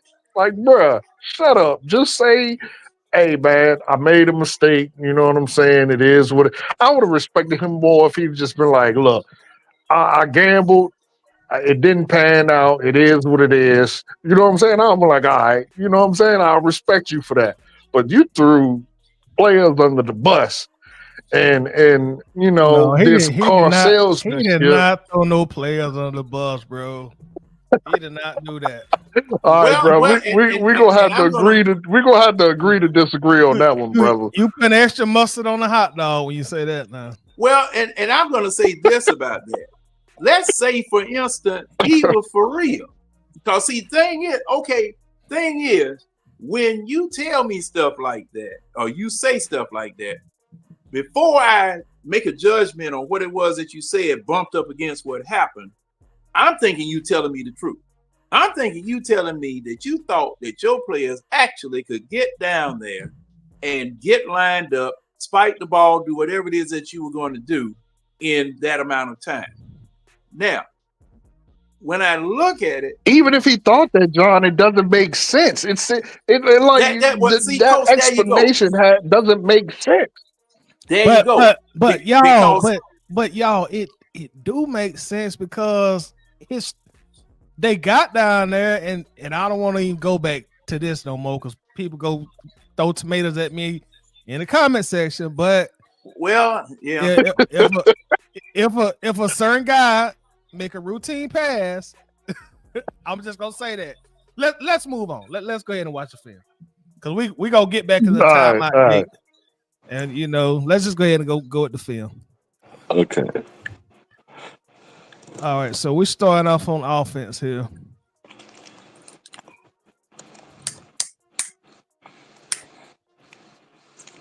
Let me adjust my phone. I'm putting it on the big screen too, so I can look at it. We should be able to get. I will say this. I was pleasantly surprised at and that's one thing. Well, I ain't gonna say that, but that is a flaw I find in Bijan, but at the same time, it's not a flaw because sometimes it's one of those things where it helps him sometimes, and then sometimes it completely hurts him. Uh, that hole searching that he does sometimes, like on this play. But I mean, it's not a bad thing, I guess, because sometimes it does help him. Like you got to make a decision and go for it. You know what I mean? Like you got to make a decision and just take off. But Well, sometimes, a lot of the times it helps him. So well, that man filled that spot, and when he came out from behind his line, he was there. See what? That's Yeah, actually he two there. guys. yeah, but like now take off. Boom. Decide which way to go. Now that's sort of like what Oh, Barry okay, Sanders okay. would I do. see what You you. see what I'm Yeah, I saying? see what you're saying. Yeah, I Yeah, see what you're saying. sort of like how Yeah, Barry used to do, but which helped them but hurt them at the same time. But great game, and people. I'm not saying that he can't run. Just got to understand what I mean by Barry. He Bijan runs the Barry method.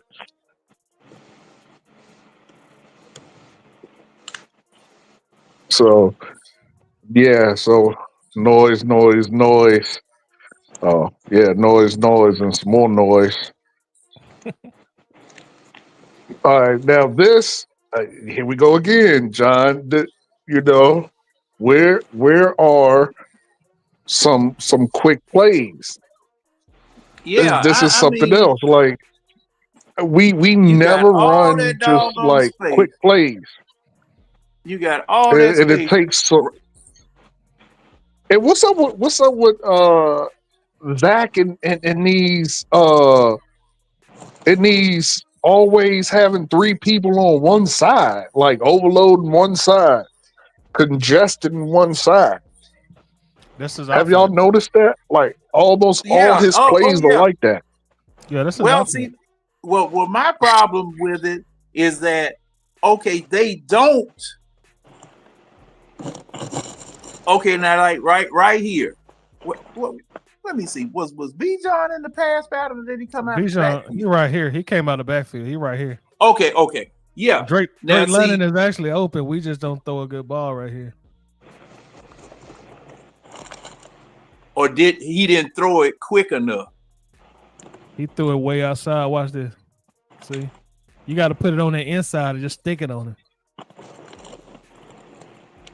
Yes, Millie. That's what I'm saying. That little stutter step that Bijan does sometimes hinder him, and it makes it harder for him to break the big runs like Saquon does, because Saquon just hits a hole and hits it.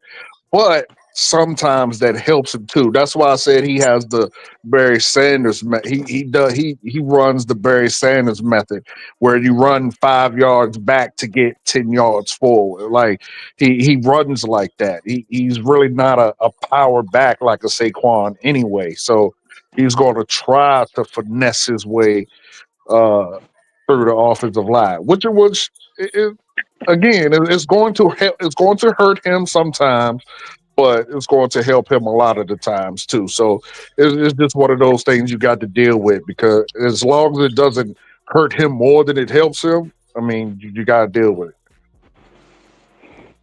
Wow, it's like I'm surprised we got this is a tight end running the route and we ain't got Kyle Pitts in the game. Yeah, Yeah. he Who is that? Who's that at the bottom? Uh, Warner, right near the hash mark. to my right Man, here. he flew off the ball. What? I didn't see the number. Watch how fast he fly off the ball. He's in their backfield before really it involved lineman move. Oh, you talking about no defense? No offense. But Oh, look at the bottom half of the field. oh, this Warner right here. Yeah, that's him.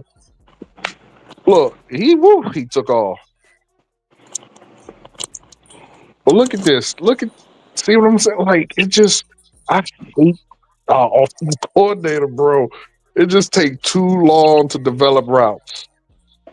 And then you put multiple people in the same zone, so it makes the defense easier to defend.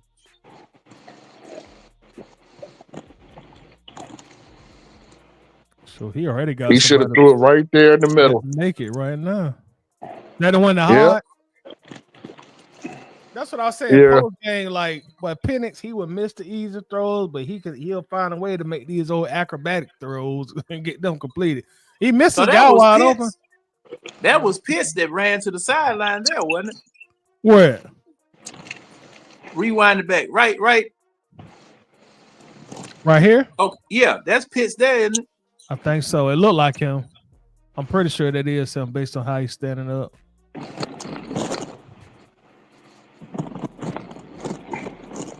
Yeah, that gotta be Pitts. Well, he is wild. Who is this right here? Is that Pitts? Yeah, whoever that is wide open. Has he started throwing the ball yet? I think that's Pitts, John. Yeah, I don't know, but that's Pitts. He was open from the jump.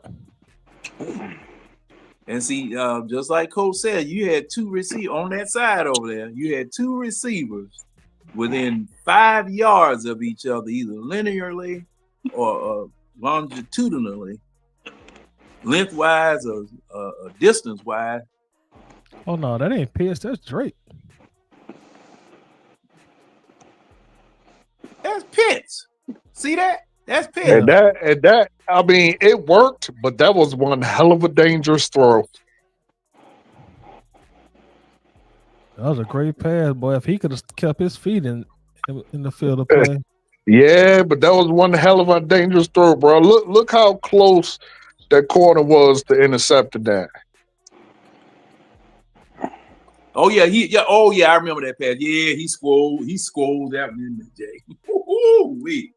Yeah, because I felt goosebumps going up. I mean, I have no problem with, like, I like for my quarterbacks to take risks throwing it down the field, but just understand, people, that sometimes that shit is going to end badly. But I like it. Yeah, that's a big time throw there. That's real arm talent. Now look at this. Whoever at the top should break off his route and cut to the outside right now. Nope, they're still running. And whoever in the middle right now, he should have threw it to him. Whoever was cutting from left to right in the middle. These routes I feel like he needs to cut them off 5 to 10 yards. I feel like he threw it to the right guy. I mean, he wide open. We just missed the throw. I mean, that one going towards the sideline would have been a touchdown. Whoever this is right there in the middle of the field right now. That's Drake going through the middle. But that would have been a touchdown. But it takes so long for the routes to come out. But that's what I'm saying, though, Coach. Like, you gonna have like different route designs. Every route ain't gonna be a quick route, especially when you got confidence that your guys can make the block, which our guys are making the block, and you're gonna have guys wide open. Some passes we just gotta do pass protection. We gotta complete. This is a pass. That makes sense, bro. But you layer it though. Like look right now. All of our receivers are basically on the same layer. You should have one that's about 5 yards, one that's about 10 yards. But Coach, you know what I'm saying? Question. Do we got a guy open? Do we got a guy open?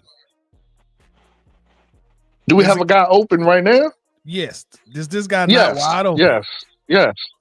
That's but Toddy, that's not the point. That's really not the point, though, bro. I get what you're saying, but I think you putting too much emphasis on that when you still got guys open. Every route ain't gonna be designed to run. Oh, this is quick route. This is quick route. Sometimes a coordinator will put two receivers in the same area to open up a different side of the field.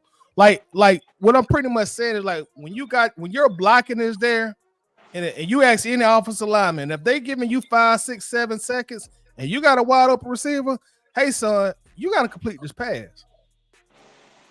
Right, we got to complete this pass. You're absolutely right, but here's my point.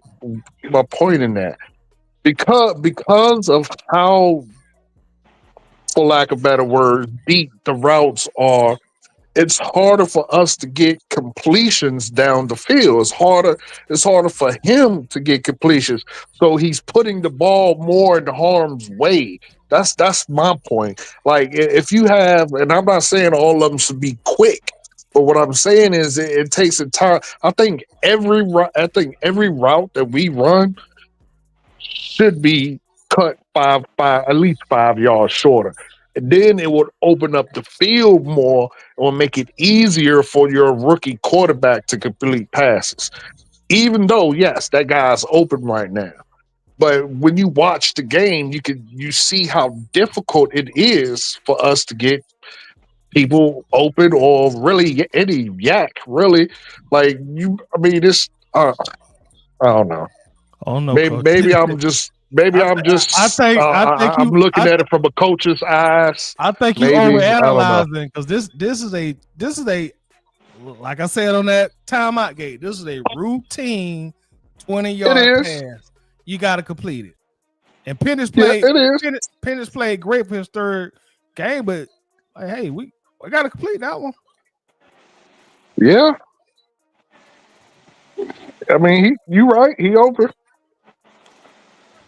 Let me look on the big screen right quick. Let me see. Yeah, I ran the bet. I don't know. I like. I want to see explosive plays again. You can't tell me there was no better feeling than 2016 when Matt was throwing the ball all over the field at any given second, one going for 50, 60 yards. Like that just was a different feeling, bro. I don't. I'm tired of I'm tired of seeing this crap. That was actually the route combination that they ran. That was beautiful. The thing is, coach, sometimes you know this, and what I'm about to say, coach. You got to get what the defense gives you in these Right. situations. And the Right. thing is that when I look at this route combination, it's a beautiful concept because Drake taking the attention in the middle and leaving that one-on-one with Ray Ray. So with that being said, that's beautiful to me because for the simple fact it is you orchestrating routes to get one of your receivers open. I understand about the explosive plays and everything like that of that nature.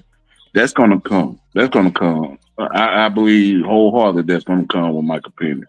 It just with at a stance at where we at right now, pretty much I take that. I take that and what he read right there because that's 1-on-1 right there. And actually, Ray won his route. Michael Penix just got to complete the throw. Yeah, you absolutely right. You got to give the defense what I think. I actually love this play design right here, but again, I think it's 5 yards. Everyone is running, in my opinion, 5 yards too deep. Like Drake, right? If he threw it to Drake, that's a touchdown. But because it's taking so long for the route to progress, he's already looked over there, so now he's looking elsewhere. You see what I'm saying? Like if he throw that at Drake right now, that's to the house. That is to the house. Yeah, he got to complete that. And for him to be a left-handed quarterback, he does have an issue throwing to the left. I don't understand that. It seems like most of his incompletions are to the left. When I said at the Washington game, boy, they lit me out my ass up. Well, we said it in the field session last week. Didn't I say something you about know, that in you the know, field I don't. session? Yeah, I don't give a damn about nobody like me. I speak truth, so I don't care about that. Well, I thought I said something about it. Is it harder for a left-hand quarterback to throw to the left or a right-hand quarterback to throw to the right? Because we were arguing about whether he was. You would think it. We were arguing would about think it'd him be throwing easier. across his body. I think we were arguing about him whether he was throwing across his body, throwing it to the right. But it all depends on which way that you got that throwing arm candid. But yeah, he. Oh well, that's something that hey, you got all summer to work on, and I'm going to say it right now. He needs to go to a quarterback camp. He needs to go to quarterback camp. I'm gonna tell you right now. Yeah, that's for sure. That's for sure. He has to learn. To a quarterback camp. Yeah. Did any of y'all watch this on TV? Just question. Anybody watch this game on TV on the panel? Yeah. I did. Like they literally all they kept saying was, "Oh, that's a bullet. Ooh, that's a bullet. Ooh, that's a bullet." Like, bruh, you can't throw a bullet every goddamn time, especially 20 times a game. He ain't gonna have no arm in about 6 years. He needs to learn to put some touch on that thing. Oh well, I got 8 up. You remember You remember the post I put up there? It was during the game last week. Why is he throwing lasers? I mean, everything he's throwing is a laser. Yeah, that's how he do. Man, I ain't gonna lie. I looked at it, John. I was gonna comment, and I said, I'm gonna leave that alone. I'm gonna leave that alone. Oh yeah, they were all on me by saying that. And I said, look, man, you got to develop some touch. And in this game, I saw about 2 to 3 passes where he just put it over the defender's head because the defender was bent down running, trying to catch London, and he just lobbed it right over the man's head. London turned around, caught it in the bread basket, turned and kept running. I said, man, dog. He's corrected it in one week. What is Bijan's 40 speed? Is he sub 4.4? I think he's 4.46. I think somebody told me last week. Okay, because he didn't outrun. I would think that he would outrun them, but that was a hell of a run, though.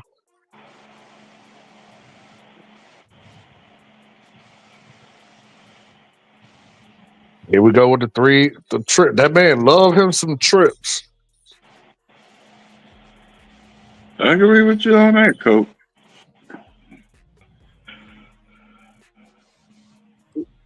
But the thing about trips, bro, is again when you run trips, even though one went in motion, but if you run trips, you should be stacking the route. You know what I mean? Like, look, everybody went to the end zone. Not a single person went short of the end zone, except for who I'm assuming that's Bijan at the bottom or some tight end. Yeah, or tight end. And see that obvious check down. I don't like that. Where the man he'll just run out to everyone else flew towards the end zone. That's what I'm talking about. There's no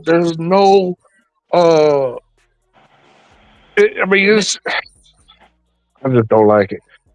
Now if you catch, they trying to score, y'all. Like it's a touchdown. They trying to score.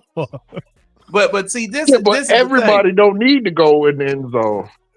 But everybody didn't go. You got 2 flashed out in the flats. But this is designed to put points on the board. This we're trying to score on this play. Now my only problem with that.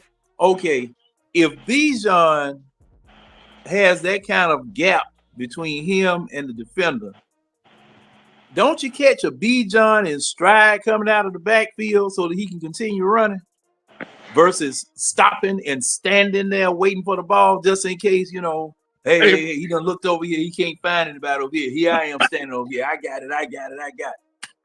In that situation, John, you can do that, but with this type of play, he couldn't because it was a boot. Yeah, he's selling the fake. So look at it again. Boom. You see how he handed off and then he rolling out? Yeah. That's a boot. and the guy's in his face. But he should have lasered it right there at Drake London. But I mean, the guy is in his face, Yeah. but he ain't even looking there. I'm hoping that that now that is something that I think he hit Coach, mute. you mute again. I think he hit that edge, but Oh, he left. yeah, phone went dead. Oh, he just popped back up.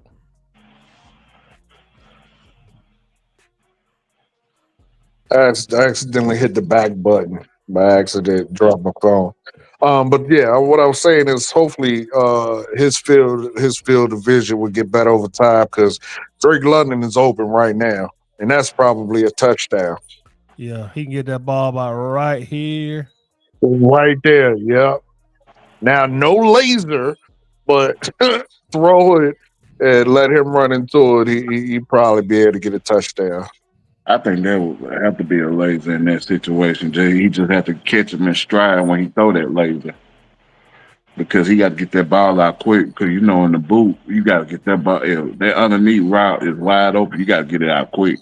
So there have to be a laser. Yeah. Now I don't mean no duck, but I mean, you ain't got to bullet it either. You got to make it easy for him to catch. I think he don't even must be bullying. I think he don't be putting all his strength in some of them throws like that. It just look like he got a strong ass arm. When you got a strong ass arm, it, Yeah, and it, it and Penix is bigger in real life than he look on TV. That motherfucker big, man. He don't yeah. look that big on TV, but he is big. He got some size on him. Oh, how tall is he? He look like he at least about 6'2", 6'3" at least. I think he's I 6'3". don't even know. I would say at least 6'3". How tall is Michael Penix Jr.? Well, they got him listed at 6'2". Yeah, I'm gonna come to Atlanta and go to Costco. I'm gonna go to Costco every day. Catch. You'll probably catch him out there. Got some hot dog. He's 6'2", 216. Yeah, he got some size on him. He ain't no little cat. And we still dropping passes. Because I think, one coming up right here. This ain't Ray Ray's, is it? Damn, Ray. No, it's what's his name? I can't think of his name. Now, see, now just look at. Go ahead. I'm Now watching, that was Yeah, you're right, John. That was a drop. he gotta get that timing together because that was behind at the start of the game. A lot of his passes were behind people, and this is one of them. But that is something that definitely will get fixed with time.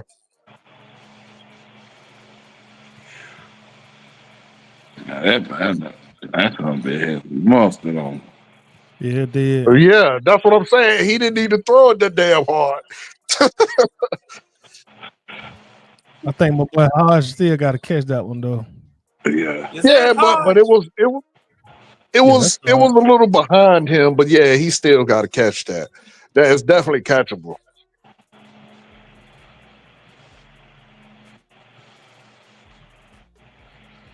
Definitely catchable. That's some great protection. But look at that pocket.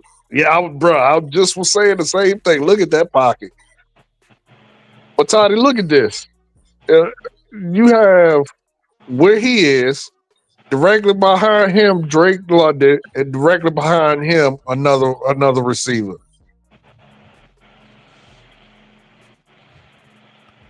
I don't have as much a problem with it because like guys be open. You know, I mean, are these guys open? And now looking at the No, broadcast, because the reason to me they're not open because and again this could just be me looking with my defensive hat on. I can see all the defensive guys in their zone. So it makes it extremely hard and dangerous to throw the throws that he would have to throw to get a touchdown. You're not forcing the defense to choose. They're literally like it's basically like a gang tackle instead of they're gang defending right now. No one is forced to choose, so you get a mismatch. It's really just everyone is defending right now. But they got okay. They got 7 defensive backs, and we're in the red zone. So no, really, it's gonna be hard to beat that defense passing, regardless of really what we do, because they got the numbers advantage. So okay, let's try to find an open spot in that zone. Exactly. That's why you make them choose. You make a cornerback choose to do something. Well, you force him to choose to cover this receiver or let that receiver go for the safety and make the safety choose. Okay, this cornerback is going to keep that guy and I'm gonna go this way. Now they done messed up and someone's wide open. You see what I'm saying? Like no one is forced to choose, so everyone stays home. So it's easy to defend. Well, it's gonna be easy to defend anyway if you got 7 people in the red zone. But I'm saying, like, we still got a guy open right here. Like, I mean, look how many defensive backs you got on this play, and you in the red zone. I mean, 1, 2. It's only 3, 6, I believe. 4. I think they step back. Let's see how many go in coverage. That'll tell us. Let's run the play. I think only 6. I'm pretty sure only 6 will go. That's how I would choose. Yeah, All right, so let's go 1, 2, yeah. 3, Well, 4, 5, 6. You got 7. Like I said before. Yeah, I mean, it's gonna be hard to beat that. well, I mean, I guess if you count the one on Bijan, but neither one of them are really going out anywhere. He's gonna drop. But he don't really have to. But hold on, coach. Hold on. This guy don't press play. This guy is sending a zone right here because he was right I understand. here and moved over. I understand, but don't press play. But that right there is exactly what I'm talking about. You see how Bijan took off towards the middle, and that forced that cornerback to see, or that linebacker to see, okay, this guy's right here. Let Bijan go and pick him up. Now, if there was a better route ran, then now you force the linebacker to say, okay, I gotta pick up Bijan. You see how that works? You see what I'm saying? Like you have to you can't just run plays and think, okay, I'm gonna get it done. You have to force the defense to make mistakes. So coach, this linebacker, you gotta keep this in mind, coach. Everybody on each side of the ball is a professional. Some plays, I understand that. Some play the defense, they're gonna win some of these plays. No matter what route we run, absolutely. No matter what route we run, they're going to be able to counterbalance what we're doing based on what they've seen on film and based on their game plan. So when we sit up here and we watch it from the coaches, Cam, sometimes their scheme is just going to be better than our scheme. Absolutely. I'm not disputing that whatsoever. Defense got plays too. You are absolutely correct. What I'm saying is make it harder for them. You're never going to always get what you want, but you can make it harder. Right now, I don't feel like we make it hard for them. Now I'm looking at the play. I'm looking at this pass on TV as it actually happened on Fox Sports. It doesn't look like Penix really putting too much on it. It doesn't. And that's why. That's what I'm I've run saying. it back and forth 2 or 3 times, and it doesn't look like he really put that much on that ball. Now, That boy got a cannon in that show. yeah, he does. Yeah, he does. That boy- And it was kind of sidearm if you want to hear the truth. It was kind of side on because he was trying to put it in the spot where the only receiver can catch it. Yeah, But yes, Alicia Shepard. That was in his scouting report that he lacks touch. But I mean, everyone knew that already. We just hope he goes to QB camp and get some help on that. But a great coach would have had him doing that all year long anyway. So, but that's neither here nor there. that's what I was saying. You know what the man's weaknesses are when you got it. Okay, yeah, we know you got a cannon. All right, let's see how far you can throw it. Oh, 80 yards, fine. All right, now let's work on the touch. So, quick question: are we sure he didn't go to QB camp? Have we verified that anywhere? No. No, Right. But the two games. I rest my case. I rest my case. But listen, Toddy, the two previous games show he has go now. He needs to go this offseason. I rest my case. But I'm saying, Toddy, the two previous games kind of show that he hasn't. Coach, you can't say that, Coach. This is the NFL. Toddy, like we watched the film. How many wide open? Coach. How many wide open? Coach. How many rookie quarterbacks come in polished, Coach? None. That's my point. Like we gotta understand. Gotta, let me say this. You gotta let these cats crawl before they walk. We expected him to come out here, and he gonna be rusty. He gonna be missing throws. So when we see it, we can't then look at it and say, "Oh, he ain't prepared. Oh, he didn't go to camp." Like he ain't gonna come out here looking like John Elway in his 6th year in the NFL. He gonna be rusty. They're gonna be absolutely. Work out. Now let me say this. Let me say this. Let me say this, and then I'll let you speak. Now we get to year 3, 4, 5, and we don't see no improvement. All right, then that's a better argument to have. But just his third start, hey man, you gotta let the kid crawl a little bit, man. Absolutely. But as you yourself said, some passes should be mandatory. Some passes it don't matter if it's your first game in the NFL or your 200th game in the NFL. Some passes you should be able to make, rookie or no rookie.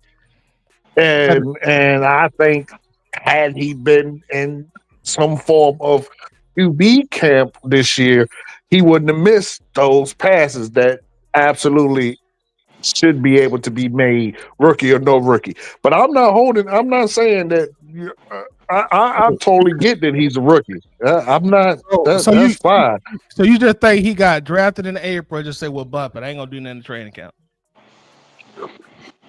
Yeah, no, in training camp, yeah. I mean, he had to learn the playbooks. He had to learn the playbooks and all of that. I'm saying you don't think that he went to some kind of, he didn't hire either him or the Falcons got him some kind of quarterback tutor, put him in some kind of camp, or just did something to refine his skills before he went to the next level. It's like we almost insulting like his athletic intelligence in a sense where we would just assume, well, he ain't went to no camp, he ain't did nothing. Like, come on, bro, this guy didn't get this far not working on his skills and honing his ability. No. I think you misunderstanding me, brother. I'm not talking about in the off season. I'm saying during the season, he should still be continuously working on his deficiencies.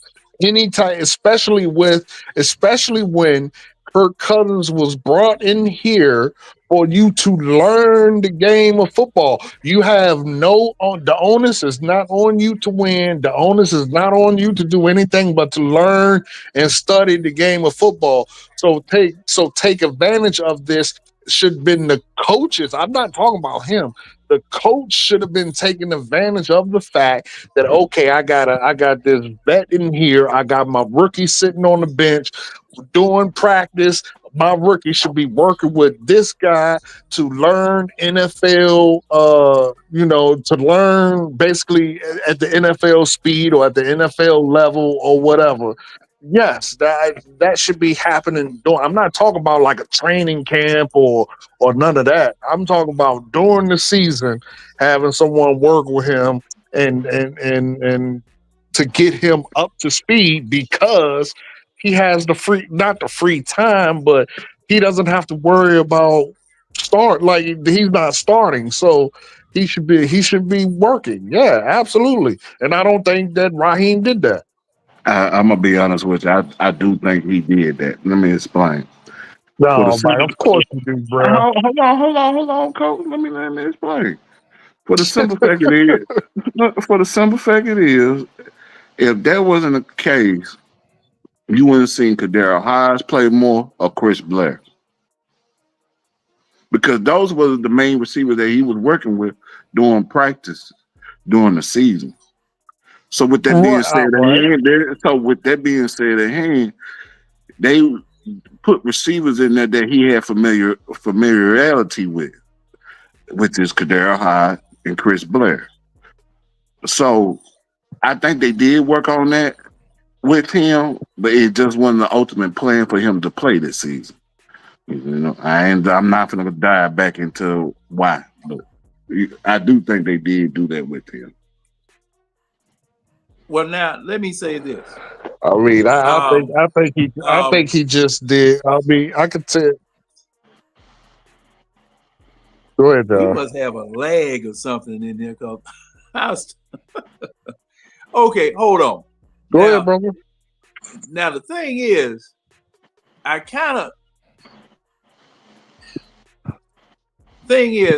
James. Now I was about to say the same thing that you said about the plan was not for him to play this year. Period. Okay, everything got accelerated with the decline of Kirk Cousins. Now Tom Brady, and I always use him as an example. He didn't go to quarterback camp the very first year that he was with the Patriots, partly because he was a 7th round pick. But after the end of his first season, he lived at quarterback camp. He lived there. Every offseason, he was going to quarterback camp. So you speaking on the offseason, John? Yeah, I'm talking about the offseason, yeah. Okay, but let me say this. Then I'm going to let you finish. With each quarterback, no matter college, high school, pros, they always go to some type of camp. They always have a QB coach, as they say, like Jesse Palmer. Jesse Palmer is a QB coach. They always have them to work with them in the offseason to work on their deficiencies. Some deficiencies take longer than usual for them to break. Because a quarterback is always going to have a weakness. With that being said, Michael Penix more than likely has a QB coach that he's working with in the offseason. Just to say that. Go ahead.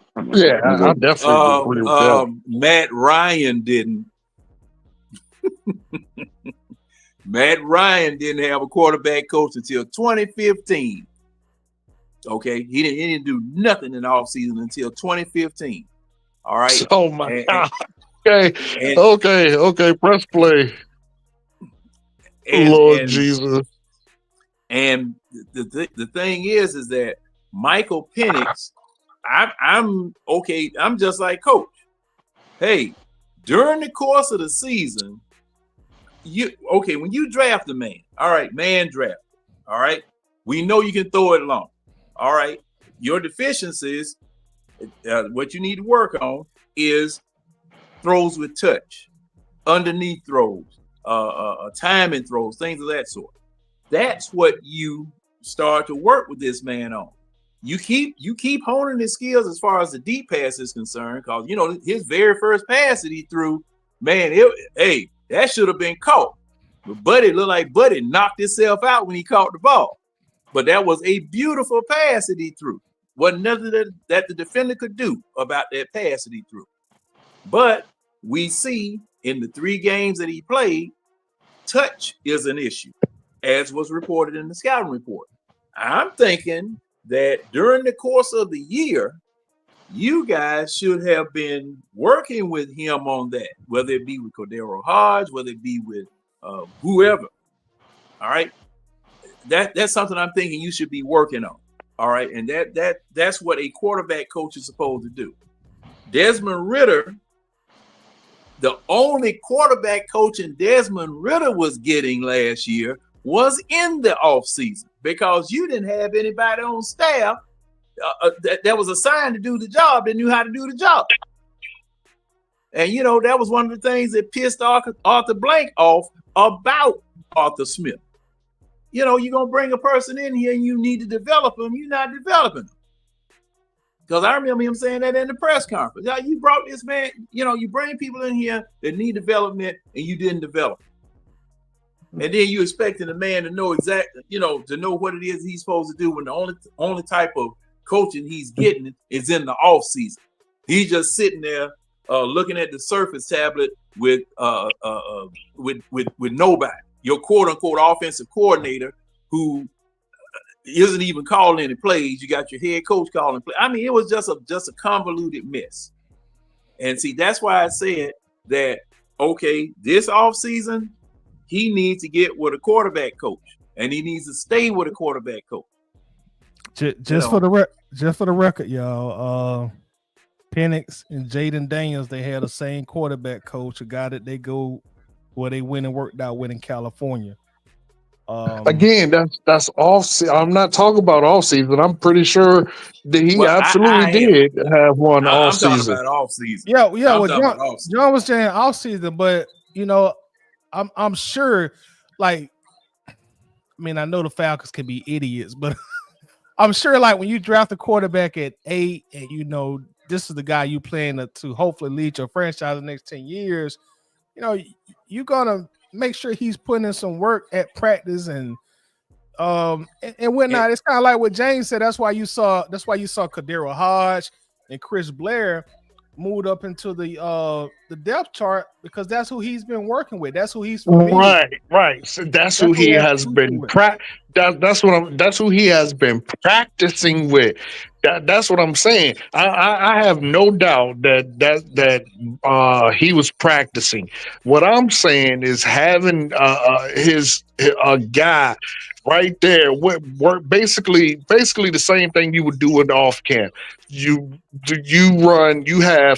go to a section off by yourself, probably him. I'm going back to my original question. How do we know he doesn't? We don't. But okay. That's my point. Okay, hold on. My point is we are speaking so matter of factly as if he don't do this already. Especially when they had practice this year closed to the public. We don't really know what he was doing. It's like we assuming you are absolutely correct. You are absolutely correct. But I've never been to Australia, but I know the sky's blue in Australia. Why? Because I could assume that.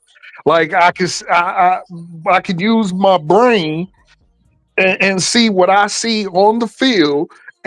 There's no way that's happening because of what you have yourself have pointed out. If they were working on this, he would not be missing these easy passes because they will be working on it. But coach, you gotta understand. You gotta understand. And you gotta understand. Some things takes time with the quarterback. You know what I'm saying? It just doesn't come naturally at once. So he may be better at the deep ball and may struggle on the short ball. So with that being said, each year that he's in this system, each year that he's getting coaching, something's gonna come. So with that You're being right. said, at hand, some things just takes time, and coach. You know that. Yeah, y'all are absolutely right. I'm not disputing that. What I'm saying is, okay, I'll concede to what y'all said because y'all are right. I just don't think that's happening. But as Tidy pointed out, I don't know, so I can't say that I do. So I will concede to that fact. But but what I will say this is if there are not if this year he did not have a dedicated, I ain't even gonna say QB coach because it don't even need to be a QB coach, but just someone working with him on his passes while he had nothing to basically he had nothing to really worry about because he wasn't starting, then they failed Michael Penix.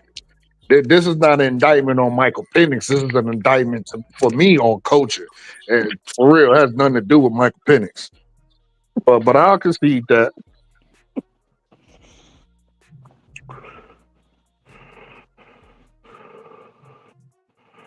Okay. Back to the film section.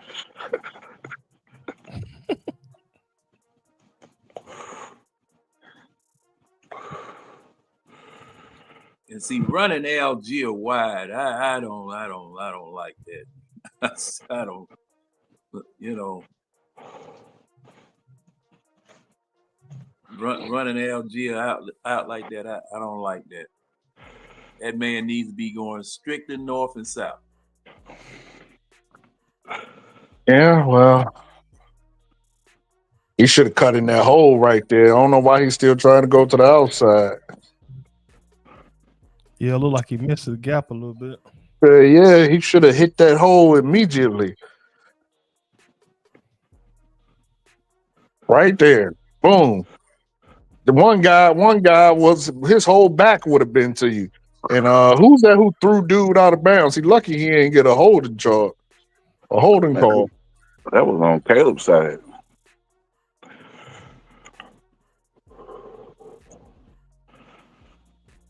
Oh, that was that pass Yeah, to Bijan that he caught out of bounds. Yeah. yeah. I'm just. I need Yeah. to take off my coach's hat because this is so annoying. But Tidy, rewind that. All right, so play it now. Now watch the safety. Uh, I think the right one. Yeah, well, they're going single high. Okay, so watch that safety. This is what I'm talking about. Okay, right now you have two players going long, right? The safety really don't know what he has to do. Now he's really made his decision. Okay. Now if whoever just cut across the field had to cut up the field, that would have been a You home talking about run. Ray Ray? Ray Ray? That was Was that 34. Ray Ray? Was that Ray Yeah, Ray that was who cut across the 34. field?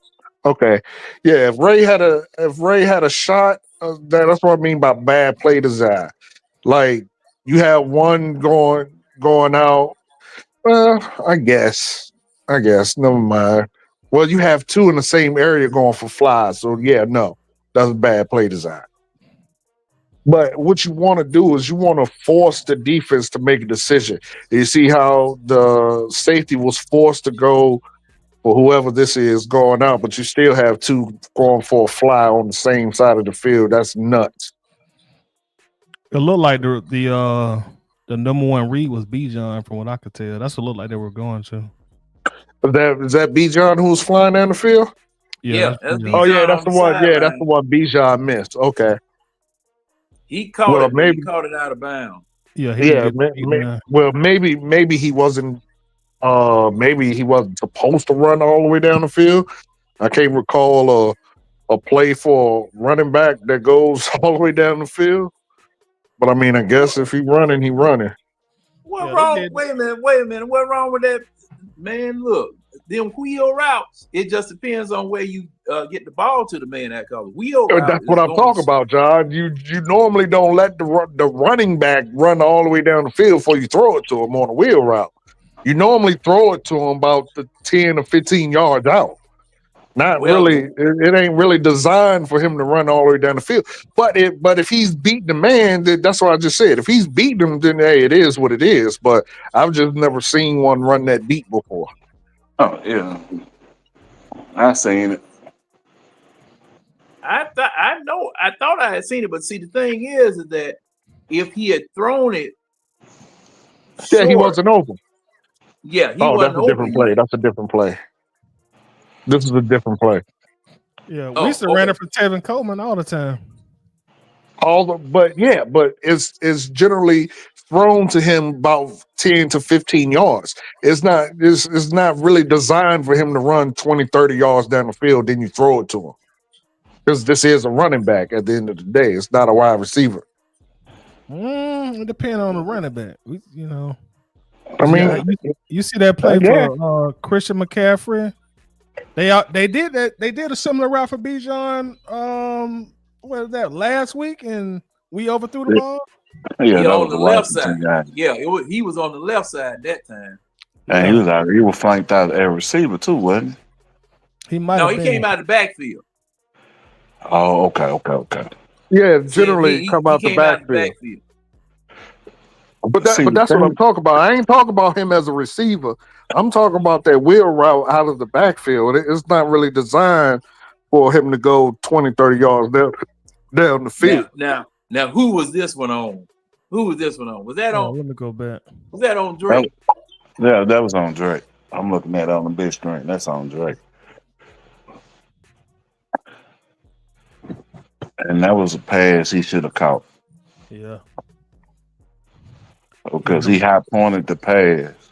He knew it too. That's why he still not. Cause see, I mean, why everybody else can catch those and we can't? And we put enough glue on the glove.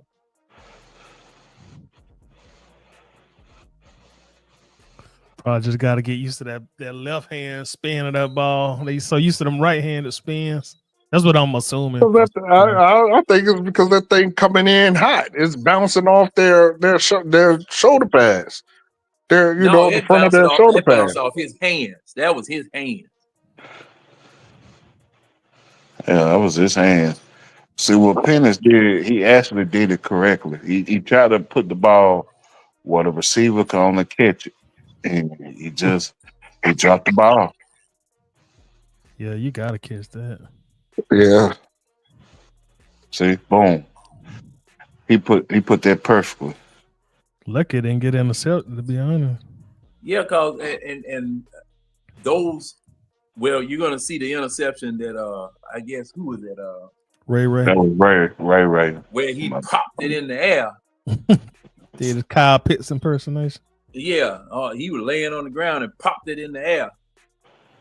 I said, good grief, man.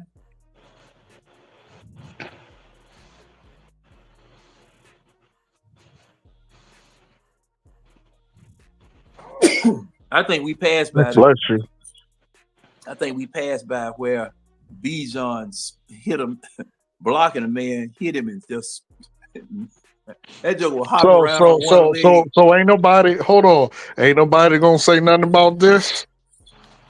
And when I watched the game, I said, yeah, I can't wait to film study because I want to hear if anybody talk about this here. Let me look at it, because see, I was looking at the TV.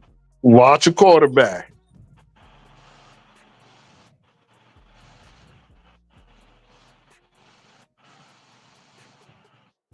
He didn't stand no dang on receiver. No, he played patty cake. He patted the ball twice. I don't care. I'm just saying. I'm just making sure to point out because people have a whole lot to say about somebody patting the ball, but they give some people passes. That's all I'm saying. If you're gonna say something about somebody patting the ball, say something about somebody patting the ball. Coach, the only time I say anything about somebody patting the ball is when they pat the ball, staring at a man and then throw right where they've been staring at after they've been patting the ball. Now, he didn't do that. He looked to the left, patted the ball, didn't see anything open, then looked in the middle, and then flung. Now look at him. Now, he looked over there. No. He put his hand back on the ball and threw it. Now, he almost took a doggone sack because he was standing in there too long. Yeah. That's what I'm talking about. That was my point. That's my point. Now, okay, hold. Hey, Tidy, can you run it so I can time that? Because I want to see what type of pocket time he had. Yeah, no problem.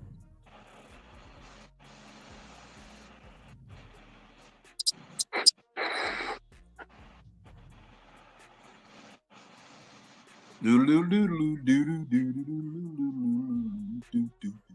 right, here we come. 1001, 1002, 1003, 1000. Oh, that's too long. He here. See, and he's getting, man.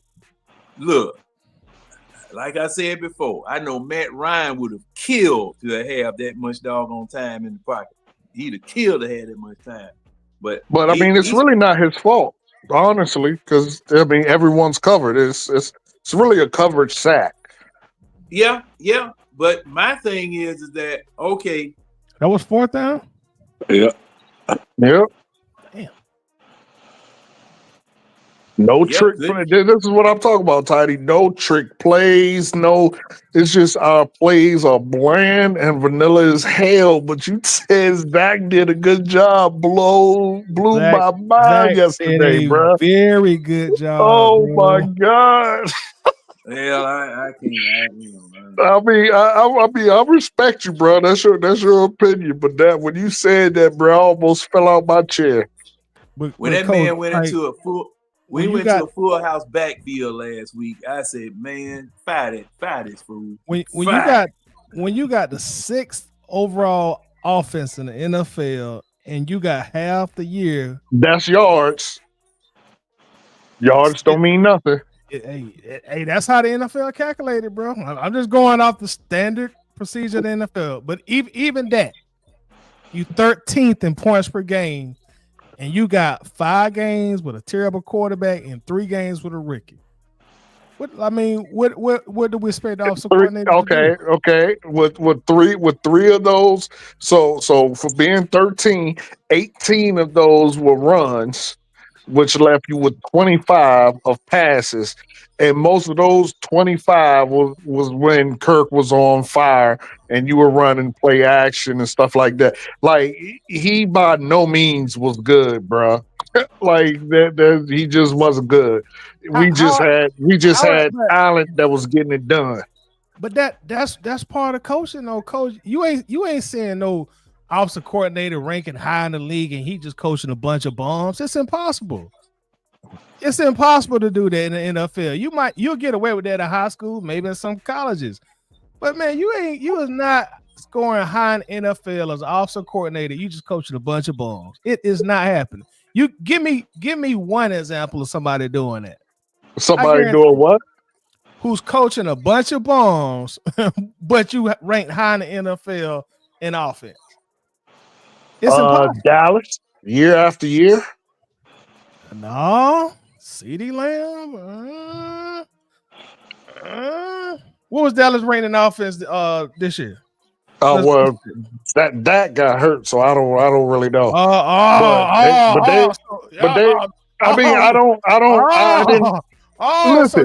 So thank you for proving my point. Look, first thing you said, that got hurt. Thank you for proving my point. Right, but that still don't. That come on, bro. That you're not going to equate that to this situation. I mean, at the end of the day, that's your opinion, brother, and I respect it. I find him to be utter garbage. I don't see how. Like I don't see how. I'm showing you play after play after play. Look at the play design. But coach, I get you when you say play design, but you got 550 yards of offense and you didn't even get the ball in overtime. How is that garbage? With a rookie quarterback now, And you had a running back with 180 yards, quarterback with 315 yards, a wide receiver That's what I'm 125 yards. How is that? How can you honestly sit there and tell somebody that's garbage offensive coordinator? because well, first off, running. I mean, it don't take running is nothing. Like, but you can just look at the plays. The end result is from the talent of your players. But like there's nothing about this offense that is spectacular, good, none of that. It's just born vanilla 10, 15 yard passes. So Like there's nothing, there's no pizzazz to it. There's nothing to it. so Ben Johnson don't have great talent on offense. Who? Ben Johnson, the Lions offensive coordinator, Yeah. and he's heralded as an offensive genius by most people, right? But look at the difference of their plays, bro. That's what you're not looking at. But I'm no, not you're not getting my point. I'm talking about you're not gonna get anywhere in the NFL as offensive coordinator if you don't have the talent. It starts with the talent. You can't okay. you can't even begin to make that cake without the proper ingredients. You gotta have the talent there. Right. So you're saying we don't have the talent. No. What you're saying is we're getting there as a result of talent. What I'm saying is everybody is scoring high marks as a result of talent. Right. Okay. But again, this is what I will say to rebut that. Look at how they're doing it.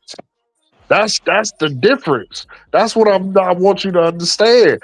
Like look at the plays that they run. Look at how the when you watch a game that's not an Atlanta Falcons game, you can see the complexity in their plays. You can see like it's like every team except for Atlanta gets big, huge plays, people wide open. I mean, it looks like a total different game. Then you watch Atlanta, it's boring as hell on offense. Like it's nothing really going on. It's just sad and mundane. There's a huge difference. When Kirk Cousins was playing great football and when he was throwing for 500 yards against Tampa, had 3 and 4 touchdowns. That was some exciting football, especially how we were finishing games. It was exciting. Now it got mundane and boring when Kirk Cousins fell off the cliff. You know, if you ain't got the quarterback, it's gonna be hard for you to really function on offense at all. So, like I was saying last night, if I'm at a point and my quarterback got a 5 game stretch where he got 1 touchdown and 9 interceptions, hey man, it ain't much offensive coordinator gonna be able to do for that. And you can't say it's the offensive coordinator fault that Kirk Cousins played like that because that's the same offensive coordinator that had him. They had him listed in the top 10 in the MVP race at one point in the season. That's the same coordinator. It's the same coordinator that just had 315 yards and 2 touchdowns with Michael Penix. So we can't blame that on the coordinator when he done showed with 2 different quarterbacks he could put up yards, stats, and points. We scored almost 40 points Sunday. So I mean, I get it. You don't like the plays, but you can't deny the numbers. The numbers are not lying to you. The points are there. The rushing yards are there. The pass, we like top 5 in the league and passing, even with Kirk Cousins falling off a cliff, bro. Come on now. You can't get that off. Okay, brother. The point. All right. You got it. I mean, we can just agree to disagree. I think he's utter trash. I mean, it's no other way around it. And looking at these plays, like I mean, you can just tell. I don't see it, coach. I can't call. Now, hold on. Let's watch a series of them on defense.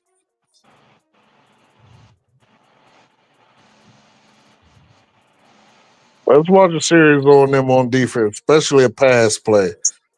Okay, first things first. I can see the complexity in the plays. You had two receivers going a cross route, which forced our linebackers to have to choose.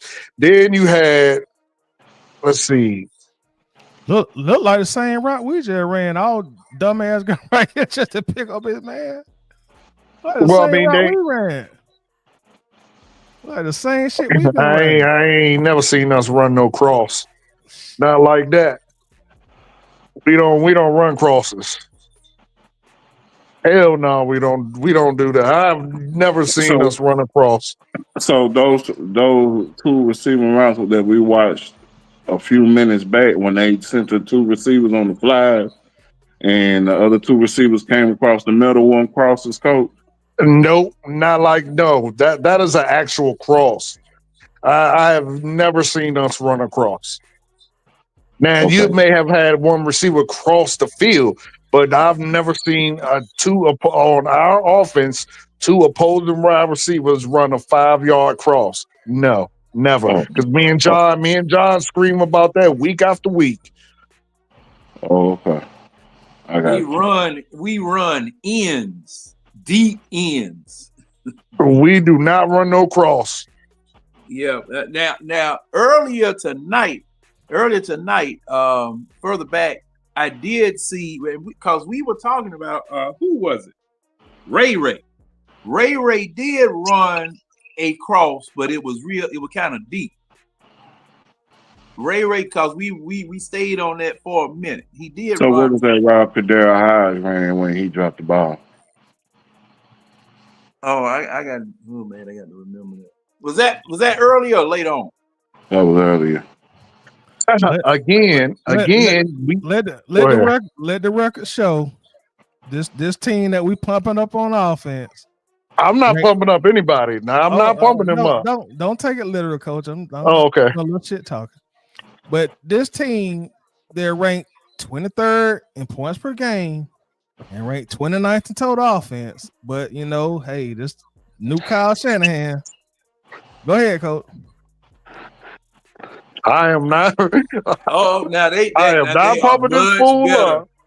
They much better now than they were in the beginning of the year with Andy Well, you are Dalton back there running. perfect. So James, you telling me that we run cross? Look at this. You saying we ran that? I ain't saying anything. I was just asking. Oh, okay. I'm bad. That's what I thought you were implying. This is my question. If they running crawls and zigzags and all that, is it effective if it ain't producing results though? Is it really effective? And I think their issue is they actually have a lack of talent. We do not. They have a lack of talent now. They have a lack of talent.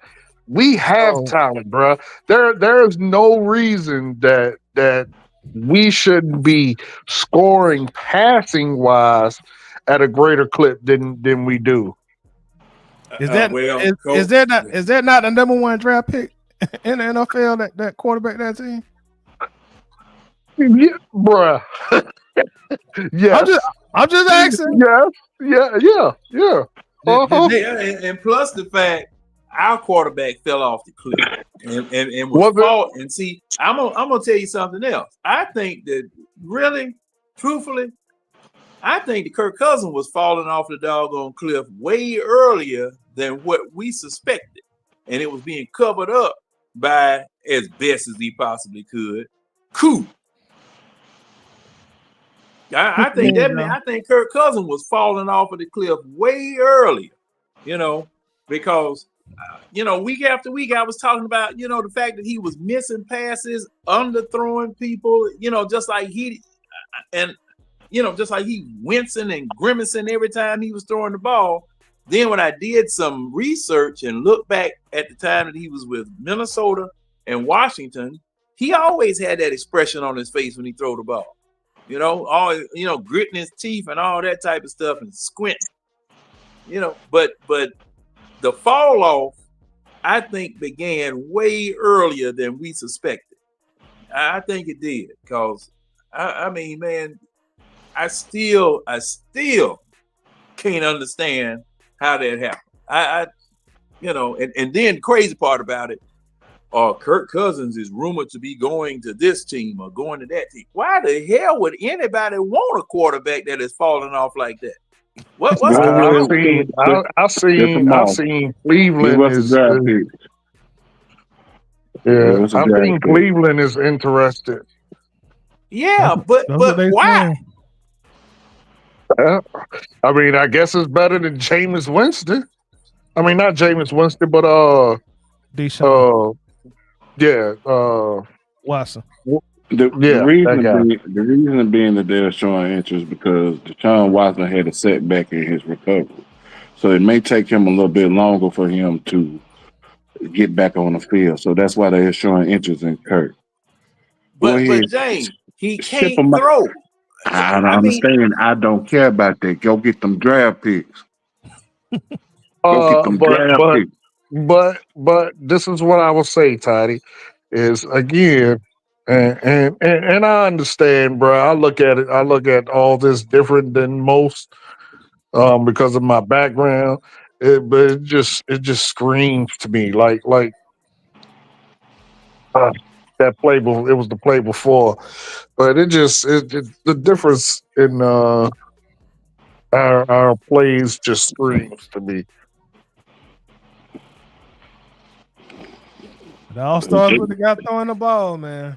If you going Yeah. half the season and you ain't got no able quarterback, last 3 games you got to depend on the rookie, who by your own admission you say you need to go to quarterback camp. I mean, what you expect the offensive coordinator to do? He did the best he could.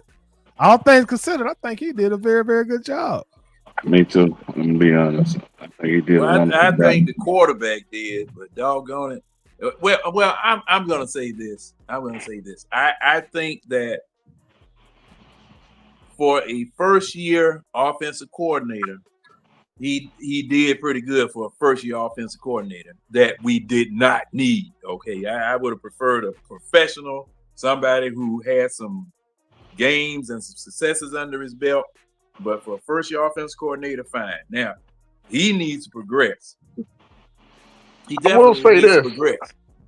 I will say this. I am so happy that them stupid screens have seemed to gone out of his playbook.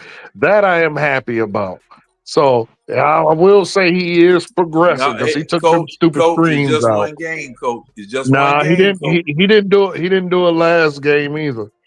Hey, Coach, let me ask you this. When did you notice that they left the playbook? Last game. It was really when Kirk Cousins left the starting. That's when he stopped calling them screens. When Nah, they did it his first game. Remember, because I pointed it out. His Well, I first mean, game, they did it. what I'm saying, I mean, teams gonna always run screens. You can have prime Tom Brady, they're gonna throw screens. But what I'm saying is we were a lot less reliant on running screens once we got a guy with a live arm in the road in the lineup. You know, they was Okay, running. I mean that could be true. I could see that.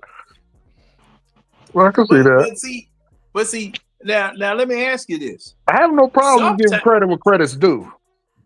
but let me ask you this. Sometimes when you run screens, especially that who's that runs this throwback screen all the time? Maybe A lot Sean of Payne. He a like a lot of master teams with it. do it. Okay, you don't necessarily have to, have a arm to throw those throwback screens because it's usually a real soft lob over the top of a defender coming after the quarterback out of a bootleg.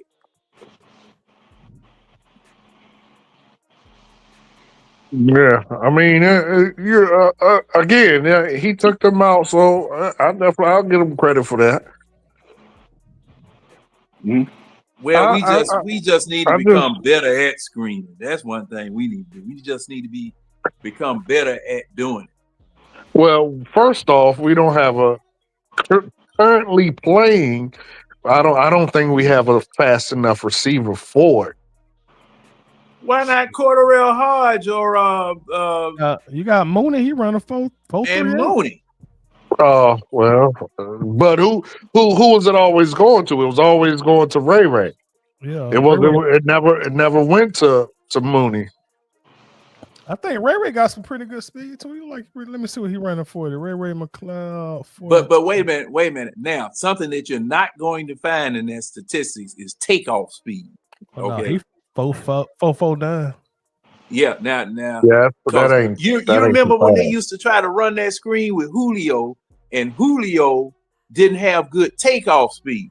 But once he got to running, he was pretty fast and nobody could catch him. But the takeoff speed, you need somebody like because I remember who was it? Oh man, the dude that set the record for punt return took Dion's record. Who was that? Devin Hester. Devin Yeah. Hester. Now Devin Hester on a screen, man, that was death. That wasn't Damn, nothing but Todd, straight death. you got that running on 200%. That shit went fast as hell. Sometimes it'll do that Oh, automatically. After I pause it. I don't know. I think that's okay. a glitch. Yeah, now Devin Hester, you really, after looking at it, I would prefer a punt returner running screens, a kickoff returner running screens because they have that nice darting, that nice deceptive darting in and out or quick Well, acceleration type of speed. that was Ray Ray's background until he got here. If I'm not mistaken, he was a special teams guy.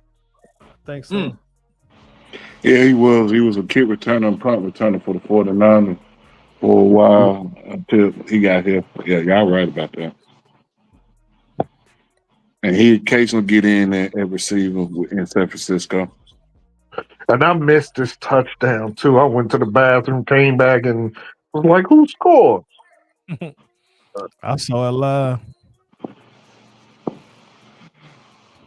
I don't mind this, but I hope he don't make a habit of taking off running, boy.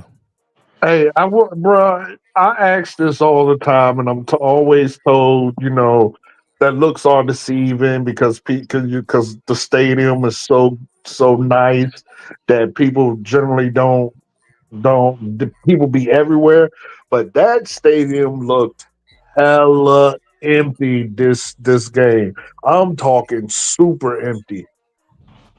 And the crazy thing is, it was a great crowd, bro. And bro, like look at right here, right there. Like you can see so many empty seats right there. Where we at now? Let me look. It was a great crowd. On TV, that thing looked dead. But man, the place is too nice. Yeah, that's why I keep hearing. But The on place is, TV, man. you don't see that. I mean, the place is too nice. Yeah, shoot, you get up out. Look,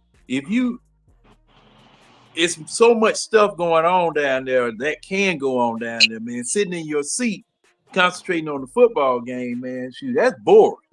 Yeah, but I know when I went and got something to drink, man, there was a bunch of people just hanging out at the bar. And what you don't see, like, they had damn 2 concerts at the game. The Young Bloods performed, and some group named Cupid performed. They had the Young Bloods performing damn near when they was going from the first quarter to the second quarter. So some folks then got up and walked from their seat and got close to the little concert thing. They would have it'd be so much shit going on at the Falcon game, man. Yeah, they might just need to focus on football. I'm going next year, and I don't give a damn how nice that stadium is. I want to watch the team. Like I can enjoy the stadium after the game. Like they still have things going on after the game. I'm sure, right? Go there early. It's better to just go there early than to stay in the stadium late. I say go early. Okay. Go early because go early. Yeah, go early. And one thing that I discovered, the couple of times I went down there, because I mean, if you're sitting in a suite, man, most of the people in the suite aren't concentrating on the game. But most of the people in the suite aren't concentrating on the game. Now, I'm having to go outside of the enclosed area so I can look and watch the game, and it was hard. It was hard because, man, they steady pumping food and drinking to you, and the dessert truck come by, and you want to get this, or the liquor truck might come by. Y'all need a refill on this, refill on that, blah blah blah. People talking and all of that type of stuff. And see, my best times watching football games is either at the sports bar or at home. Because I can just focus, concentrate, and block everything out, and watch the game for the game. Yeah. Replay that, Toddy. Now this again, 5 yards. If 5 yards had been cut off this route, this is a great route. Look how the safeties are forced to choose, and they chose wrong, and Penix threw to the wrong person. But had it been 5 yards shorter, that would have been a masterful route design right here. This is what I mean by forcing the safeties to choose, because you got two people running at you. One go to the outside flats. Boom. That's who he should have threw it to. But who did he throw it to? I think that's Bijan. I think. I'm not sure. Yeah, that's Bijan. But you know what, man? If But London had, look how long it took that play to develop. See, his that's not eternal Bijan. clock is he threw it to London. speeding up. Yeah, his clock is speeding up. So he's like, I gotta get this ball out of my hand. But the play's still developing. Had it been 5 yards shorter, he would have seen whoever this is right there at the 20 wide open. That was not London. Yeah, and not checked down. But see, if London had changed his route, I don't think that safety could have got over there before. And Penix had released that ball a little bit earlier. I don't think that safety could have made it over there. Yeah, well, he wouldn't have made it. He wouldn't have made it. He wouldn't have made it to whoever was. Whoever was. He called that. He called it. It looked like he called it. No, I think he dropped it when he fell. No, he called it. Oh, okay. Did he catch it? I think he did catch that. Yeah, he called it because we were on the 50. Yeah. But what I'm saying, John, is like, look at it right here. If this had been 5 yards shorter, now everyone would be doing their cuts. Now his clock is speeding up. People are starting to penetrate the line, and he don't see whoever this is at the 20 wide open. Well, I mean, it's the same. It's about the same yardage caught. But that was a much harder throw. It would have been easier to throw it to whoever that was on the 20. Oh, there are Pitts out there again. Yeah, got old Kyle Sighting. Where did he go? Well, he out to play. That's a good throw on the run. He put that perfect with exactly what it got to be too. That's a great throw. It is. And see, now that's one throw I'm glad that he's able to do, that he can throw that thing on the run. Okay, that's 3 on the right side now. Sometimes that was another knock on him is when pressured, he's and having to scramble, he's extremely inaccurate. Boy, I thought he was gonna break that all the way to the house. He's yet to break like a 20-yard run for a touchdown all season. I don't think he's done it in his career, has he? Yeah, I think he got a 32-yard if I remember right. Oh, okay. I don't remember that one. Not against New Orleans, I believe. A run or a pass? Yeah, I remember that. Yeah. Well, it was somebody. I can't remember whether it was. Was it a run or was it a pass? It was a run. I thought it was a run. Oh, okay. I'm not saying he hasn't. I'm just saying I don't remember it. On the sideline, if I remember right. Yeah.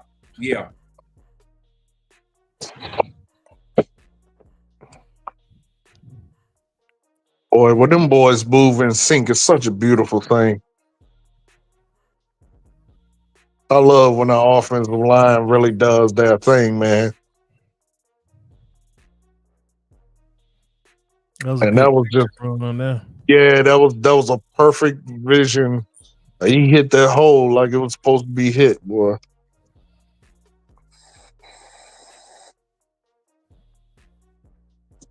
He actually slowed up and waited for his lineman to create that hole. Yeah, that's how Le'Veon Bell had mastered that when he was in his prime. Yeah. But Le'Veon Bell, man, he would just come to a complete stop. He would at times. He would just come to a complete stop wait for the hole to open, and then that joker would take off. Man, I thought that joker was burning rubber coming out from back there. You sure right. He had mastered that shit too. That's a great throw right there. See, he can. Now, see that's one of those throws right there. That's one of them throws right there. Yeah, he just need to complete the easy one. Right. He just need to complete these little easy ones that he be missing. Cause that's an excellent throw. Mm-hmm. That's a Pro Bowl level throw right now. What's up, Larry? Welcome to the show. Oh, Larry now? Yeah, Larry done snuck up in here. Oh, he in the chat. What's going on, Larry? Oh, I thought, well, yeah, I guess they threw over there. We talk Hawks since the Hawks played last night. They played on the West Coast tonight? Yeah, they played Utah. And I think Trey Young hit a last-second shot, 3-pointer or something. I need to go back and watch it once I get through the job. But, yeah, man, see, that's what I'm talking about. That pass right there, that's the one. That's the one gonna get you the money. Yeah, it is. Definitely. That's the one gonna get you the money. Still got that wind up, John, but I guess we gotta live with that. That's an excellent throw though there, man. That's a perfect throw. Mm-hmm. Drake needed, like I think you said it last week, John. He need to learn to drop. He's still standing up while they over there tugging at the ball. Dude, just drop to your knees, bruh. Drake, you ain't going nowhere. It's 4 people on you. And Drake needs, like I said, you need to get on the curling and the shoulder machine because see, man, they're gonna continue to hammer and whack away at that ball with him, and him being that tall. Shoot, he might have to get to the point where somebody be holding on the ball, putting their whole body weight on his arm. Hey, man, pick him up with one arm and let him know, look, you ain't getting this. This mine. Toddy, to your point, how you go from that excellent pass previous to missing this wide open dude right here? Right. That's what I'm saying. It'd be the easy pass that he struggled with. It's like the guy who can shoot 3-pointers great, but can't hit a free throw. God, that's a huge hole in that zone, and he ain't even throw it to him. I need to know if he. I wonder if he and follow with me. I wonder if he's scared, man, because I don't know why he would check down. He would check this down when whoever right here at this 50 is going to be wide open. He probably went. I guess he wasn't sure he could get it there where he wanted it. Did he get sacked? Man, you throw that to the sideline and can't nobody get that. Like, he is absolutely over. You talking about at the top? Right? No, at the bottom. At the bottom. I was looking. He gonna be in the hole in the zone at the sideline. You throw that at the sideline, there is nobody who's gonna get this. Oh, I see what you're saying. I don't think he goes all the way to the sideline too. Like right there. You throw it right there. Man, ain't nobody getting that. I don't think he had time to set his feet. I think that's what his hesitation was. Let me see. Like he was under pressure. See? Oh, okay. He did good to avoid that sack. Yeah, look at that. You see that? That was B-John bobbled that one. Yeah, but I mean, it was a panic. He threw that, bro. That dude only 15 yards from you. You ain't got to drill him. But I understand that was panic. You know, that's something that's another thing that's probably gonna get ironed out with time.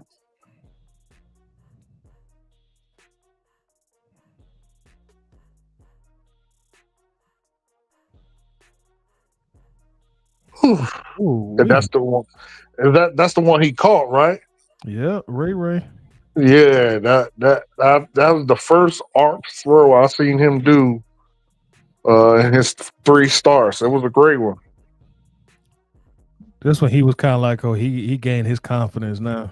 Look at that's that touch we've been talking about. Yeah, now that's the pass. That's the pass right there. That was another one of those passes because he just put it over the top of it. Right.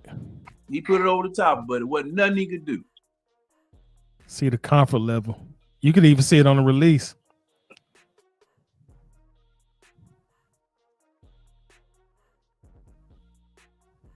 Ray turned around at the right place, throw it to me. That's a great pass, man. But that'll get Larry, fool, I ain't you. saying nothing about bad about the man. I'm just saying that those are things that hopefully he fixes. I didn't see he was getting sacked, but I have noticed though that he will check down when people are wide open. These are facts. But that could just be, you know, his rookiness. Larry, come on in. Larry said he going to bed. Oh yeah, but he he found time before he went to bed to get at you. You know, I'm coach, man. Everybody get at me, bruh. Ain't nothing different about that. I thought we caught the first one, but we went right back into it and got the second one because I thought we had completed the first one. They say he was out of bounds, didn't they? I think so. And they throw that crazy flag on Drake too. That was some BS, man. Yeah, they said he was out of bounds at first one, if I'm not mistaken. And see, boy, this is a all pro level throw right here. This is one of the toughest throws in the NFL to complete, man. What, getting hit and thrown to the backside touchdown? This timing right here. This timing. Shoot, that goal post. Yep. Yeah. Did he catch it? I thought he caught it. They claimed he caught it, but they say he was out of bounds. And then and like you said, they went right back to the same. They went right back to the same throw and got him this time. Ooh, He only got 1 foot down. Well, they called pass. No, you know what they call pass interference on that because that man didn't even turn around. If I'm not mistaken, I think they call it incomplete pass. They just call it incomplete pass. They ain't calling that on that. Yeah, because we ran the same play after this. Yeah. They would say, shit, we're gonna run it again. Ran the same as that play. Cause see, man, that should have been pass interference. Didn't even turn his head around. Is this the next play or is this the same play? This the next play. Yeah, they going back to the well again. Yeah. Right there. Got it that time. They called that bogus flag on Drake. Oh, that? Yep. Yeah, for just looking down at the man. Just looking down at him. Through the flag. What the hell was that when this happened? I don't remember this one. Boy, that was perfect. Boy, that was perfect. Golly. Boy, that's an excellent pass. That boy. Hey, they say one butt cheek is 2 feet. Yep. Yep, but that's like some prime Patrick Mahomes right there, boy. Ooh, see how quick he got that ball out. Yeah, I definitely see some, and I must admit, man, because, I did not want him because of his injury history, but I definitely like some of his throws. If they say he makes some big time throws for sure. Man, that man been making throws since he was at Washington. Some of them throws from that USC game last year. I say ain't no way. And I stay up on Saturday night just to watch him. Who? Michael Penix at Washington when he was at Washington.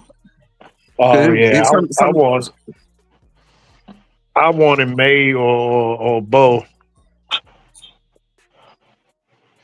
They were interested in Bo. Yeah, I think I'm liking Michael Penix. I think we would have been just as good with Bo. I think we would have been just as good with Drake. Well, they were definitely talking about how Bo Nix the scouts missed on Bo Nix. They said that the scouts really missed Yeah, on Bo Nix. again, because people come with this, it's that narrative I keep talking about. That if you don't go to a SEC school, you know what I'm saying, you ain't go. Because that's all I heard about Bo Nix. Oh, Bo Nix ain't gonna be nothing in the league. He ain't play nobody. Drake May ain't gonna be nothing in the league. He ain't play nobody. Like, Shoot, okay, Bo came from Auburn now. Yeah, Bo Nix originally started with Auburn. It's just that he saw the thin line over there at Auburn. He knew Auburn wasn't gonna be anything, so he went out there with Dan Lanning to Oregon. So I created more Oregon than Auburn for him. right. Well, Oh, that's that's that. what he That's got. that That's what he got. His interception. claim to fame is from Is Oregon. that So no? That interception yeah, was that's on the the right side. interception. Yeah, this. No, I thought that was on the right side.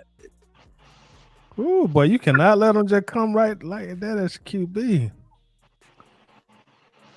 Yeah, One of that is interception. Oh, you know what? It was on the right side facing. one of them jailhouse blitzes, wasn't it? Send them No, all. no, it really wasn't. They dropped one back. It was a It, disguise. See, but that's what. it was Again, a when I look zone at other blitz. teams and I look at our team, I'm like, damn, why we don't do that? Why we don't do that? They actually do it. They just do it wrong. General, they just do it wrong. You put Judon in coverage. You put Lorenzo Carter in And coverage. I did don't y'all understand. see? Oh my God! Speaking of Judon, Toddy, I hope you played. Did you see how slow Judon was trying to cover that dude who just completely burnt him and took it to the house? Oh my Judon, God! he gave up last game. You could tell he just gave up. He like, fuck it, I ain't coming back next year. I'm done. You could tell I him. You was, could tell how he played. I You was saw he kind like, of like halfway. wow. We halfway hopped over that dude. Like he was just trying out there. Man, Yeah, that's what I said. In one of those passes, he dropped back in the coverage and got absolutely toasted. And you see him chasing after dude, look like he jogging. They only sent 3 or 4. They only sent 4 how did we block that though? Because I see what because y'all saying when y'all because say they drop one back in one coverage. yeah one dropped back, and because he dropped back, uh, I think the two drop back. offensive lineman double teamed. It looked like. Well, nah, he just missed it all together. He Yeah, lost out there. they had two drop back. Who is No, that? wait a minute, wait a minute. 85? 96 went back. 96 went back. He was trying to block 96. And 96 and 75. yeah, he was watch. He gonna go after 96, but here come what was it, 32 coming up in the gap. Because he pulled him out of his gap. Look at see that? He went there, and then 96 went out. Yeah. That was a good design. Good scheme on the blitz. Yeah, Something we were ready for. and that's what I be saying. Like, damn, I watch other teams like shit. Why we can't do this, man? Simple stuff. And see Ray, that pop up, man. Well, our defenders ain't that good. I done been telling y'all that all year. Nobody don't seem on to believe me. Trey Anderson, Nick Lamb. Good luck with them guys.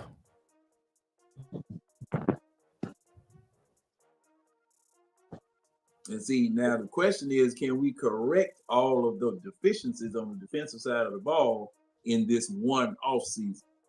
I think our number one priority should be a linebacker. We sure need one. And there I are a won't be. lot. There are some great ones in the draft. I want me a doggone Samoan at nose tackle. I gotta have me a Samoan. Oh, I forgot that. We probably gonna have to replace Eddie Goldman too, because he after like week 8, he just stopped playing football. He dressed out, but he didn't do shit. I think hopefully next season we'll go to 4-3. That will be the smart thing to do, but we shall see. You know they ain't doing that, coach. You know they ain't doing that. Yeah, I doubted too with Raheem still there. Well, then, damn it, that means he don't need to be the coach, bruh. What I'm saying.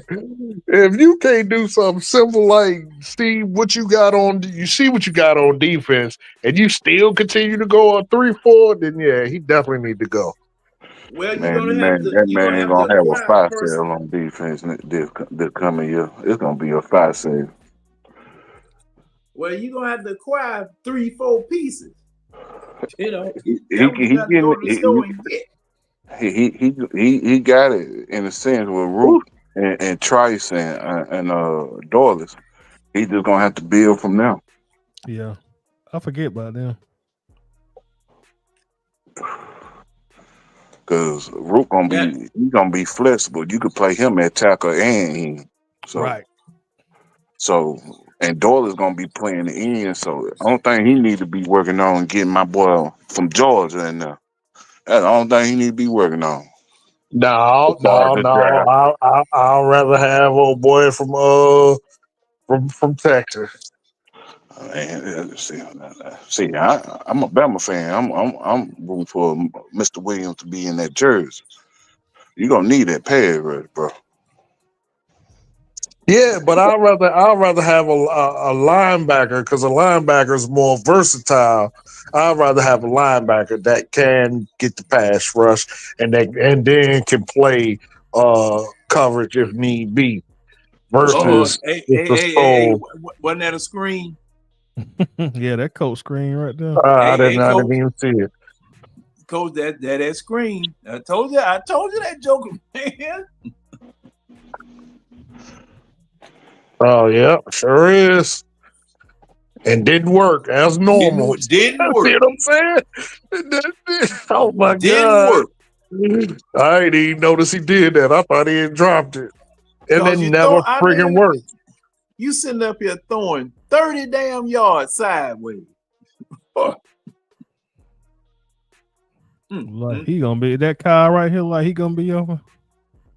Oh, you gotta touch him unless we I think complete it somewhere I else. think I think that's but see that's what I'm saying. That's a problem with Oh what Lord. what what left because generally left hand quarterbacks completely turn.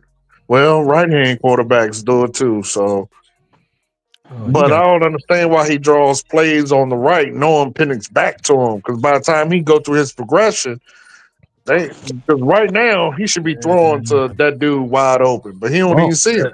he gotta be able to find that guy, put that ball on him. I He don't know can't see what he him, was bro. waiting on. He going through his progression.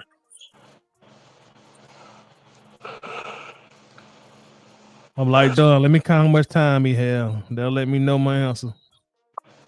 1,000, 2 1,000, 3 1,000, 4 1. No, I can't take that. You got more 5 seconds to find your Yeah, man. look, they got plenty of time. Right, you Hey, got look, plenty of time. even directly in front of him, wide open. Yeah, he gonna, man, you take off. Cause Caleb McGarry, he can't. Man, But yeah, you right, Toddy. Whoever on the right is wide open. That's a good 20-yard gain right there, maybe even more. Right. That one of them Kyle be like, look, I be open.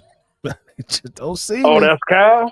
Yeah, that Kyle yeah, out that's there. Kyle at the 25. That's Kyle right there at 25. And Waiting on that.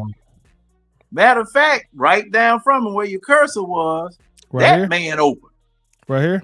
Yeah, that's what I said. The one directly in front of him was open too. Oh yeah, they both open. That's I don't know. Bijan. I don't know what Penner's looking at this play, boy. Goodness, son. That's why I said I think that's just rookie jitters. Like the game is a little too fast for him still. You know what I'm saying? He just got to slow it down in his head because he had two people over that he could have threw it to and not had to scramble. Cause see, Pitts was open from the doggone line. He was open from the jump. Now watch, cause he gonna claw his way out from around the dude. Cause the receivers opened up the hole for him right there. He didn't, man. If Pitts didn't have to stop right there, you could have caught him in stride, man. That play wouldn't have stopped at the 25. That play probably would have stopped at 15 if he didn't get in. Yep. I'll tell you what, that's one thing I miss about Matt, man. If it was anywhere in the middle of the field, he gonna catch you in stride. Man, who? Man, who? You got to be talking about Matt Bryant on a field goal, right? Leave Matt Ryan that's what around. I'm talking about. Leave Matt Ryan alone, John. I tried to. Somebody brought him up.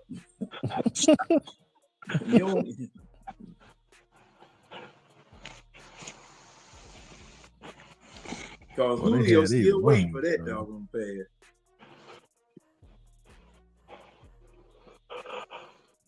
Man, hey, and now one other thing that I got to comment on is all these folk talking about Raheem Morris is right not to have played the starters in preseason. And you know what my point always was. If it was good enough for Mahomes and good enough for Tom Brady, then everybody can play in preseason. I'm sorry. Hey, man. Well, I mean, again, I understand his not wanting to play Kurt. I totally get that. Everybody else, yeah, should definitely have played. You know, if Kurt, but my problem was, okay, if you pass this man on the physical to get him here, and he was able to play because Kurt wanted to play. Now that's the crazy part. Kurt said he wanted to play. Yeah, but as a coach, you got to save players from themselves. That's a great pad right there. See that was another one. That was another one. That's why I said he improved.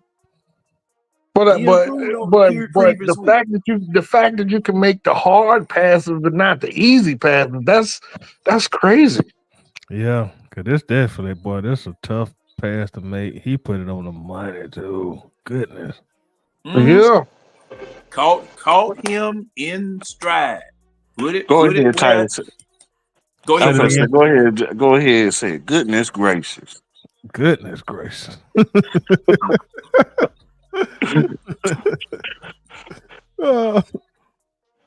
I seen that pass. I said, ain't no way he got that in there. Right? That whoa, James, I'm glad I got you because I just thought about something. Bruh, did you really, unless there's two, James, then I apologize. But ain't no way in the hell you told me yesterday that it wasn't stupid to say that Zach was hired for Michael Penix. Was that you? I didn't say that. Oh, okay. It must be another James. The playbook was catered to Michael Penix because from what he ran in college. No, I didn't say that. I didn't say that at all. No, okay. I went as far as the playbook wise. I ain't never said that. I wasn't on no show yesterday or. Oh, okay. All right. Well, then, yeah, I want you because that was Tidy's show yesterday. Somebody had the nerve and was arguing me down that Zach was hired for Michael Penix, even though Michael Penix wasn't even here and it wasn't no guarantee that he was going to be here, but somehow he was hired for him. We had that discussion last week. I don't ever remember having that discussion. I remember having a discussion about the playbook, which even that don't make sense. But to say somebody was hired before somebody was even on the team is just bananas. Because I was the one arguing about the fact that they said that the playbook was from the plays were for Michael Penix, and the very first thing I said, because matter of fact, you agreed with me after I said it, Coach. How was the playbook designed for Michael Penix specifically? Right. Yeah. I remember the discussion. And the reason why I said it was because due to the simple fact that's what he ran at Washington. He ran the Yeah, pistol yeah, yeah, formation yeah. and he ran the shotgun formation and he ran the two tight sets at Washington. That's why I say it was made for him. Because for the Yeah. simple fact, it's similar to the scheme that he ran at Washington. Yeah, but he wasn't on the team. So if that is true, that right there is in my opinion, a fireable offense. How in the hell do you make a playbook for somebody that ain't on the team and ain't your starting quarterback? It was a real possibility. The thing was, what draws back to it, it was a real possibility that Michael Penix was going to end up a Falcon when they went No, it out there to wasn't Washington. because other teams wanted him. It just so happened. I remember it specifically. It just so happened that somebody in front of us didn't uh took someone else that wasn't projected to go, and Michael Penix failed to us. What was that? Because the three I quarterbacks don't came remember. at the top three. That was how it was supposed to go. But it just didn't know what teams would take them at the time, the top three quarterbacks at that time. And then Right, and after then that, there was then another after that, team in front of us that needed a quarterback too. I no, forgot. Yeah, it uh-uh. was. It wasn't because the only other teams that needed a quarterback at that point was Seattle, Denver was after us, and Oakland. I mean, well, not Oakland, Las Vegas. Oh, that's what it was. They were They were trying to trying to jump. They were trade up trying to to get them. jump up. Yeah, they were trying to Yeah. jump up, and they didn't jump up. That's what it was. You're right. Yeah. But it So was pretty much, still wasn't no guarantee because as they said, they were looking to get Bo Nix. it was either Bo, Everyone thought that somebody was going to jump us and get him. who, Bo Nix? Yeah, no, everyone thought they was going to jump up and get Michael Penix. That's why we were going after Bo Nix. I kind of figured he was gonna fall right there. Even though I ain't gonna lie, I didn't want to pick. I thought we would need a pass rusher because we already had signed a quarterback at that point. But Nah. at hand, once I realized and I sat down and looked at everything, it was the right thing to do at the end of the day. Of course, bro. Do you know how much? As always, do you know how much smoke I caught? Because I was the only one screaming at, bro. I'm talking. They were dogging me bad, bro. It was you and actually Red. Red Nah, said something oh, about taking a quarterback at A as well. Because if you go back, John had a prize. Whoever guessed the right pick at number 8 with that liquor bottle. You remember, John? Yeah. Yeah, Yeah. and Red won it because he guessed he actually guessed it right. oh yeah. I didn't. That must have been on the eye test. I'm talking about Yeah. in ABG Oh, on Waffle House. Boy, they were killing me. They were killing me. well, y'all both right at the end of the day because they ended up taking a No, it quarterback. don't make no damn sense. No, it don't blah blah blah. I'm like, bruh, if we at 8 and we get a quarterback and make the playoffs, that means we're gonna be at least in the 20. You got it. You have to. And if Kirk is who he's supposed to be, you ain't gonna be nowhere close to the top to get a quarterback. So they absolutely had to. I'm okay with the pick from Jump Street. I'm okay with it now because it was my. I'll be honest, because it was Michael Penix because I had been high on Michael Penix Now before he that I came out. wasn't high on.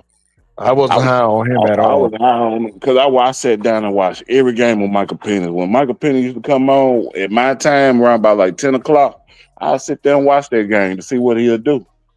Now Now that was a I agree. I man. agree. He was a great, but it That was was his a injury. laser right there, buddy. Well, let me see. I agreed. That's a He was touchdown. great, but Yeah. his injury. Great pass too, man. This is a great timing pass. Yeah, nah, Good yeah. route Oh, too. look in the end zone. God damn it! What is he doing? Oh, was that a touchdown? Yeah, Yeah. that was Yeah. a touchdown. Oh, okay. He had another one that was. That's what I'm saying. He goes for the hard throws and be missing the easy ones Not because in the not back. not not taking away from the touchdown, but boy, poke pitch. Look at him. He wide open again. That's what I'm saying, bro. Oh Yeah, no, that wide ain't. open again. Who right there? Pause it. Who right there in the back that's wide open? I Ray don't know, Ray. but I know Kyle was open right here. And then who's straight behind him? Look to where the word Falcons is. Somebody That's Ray Ray. wide the hell over. That's Ray Ray.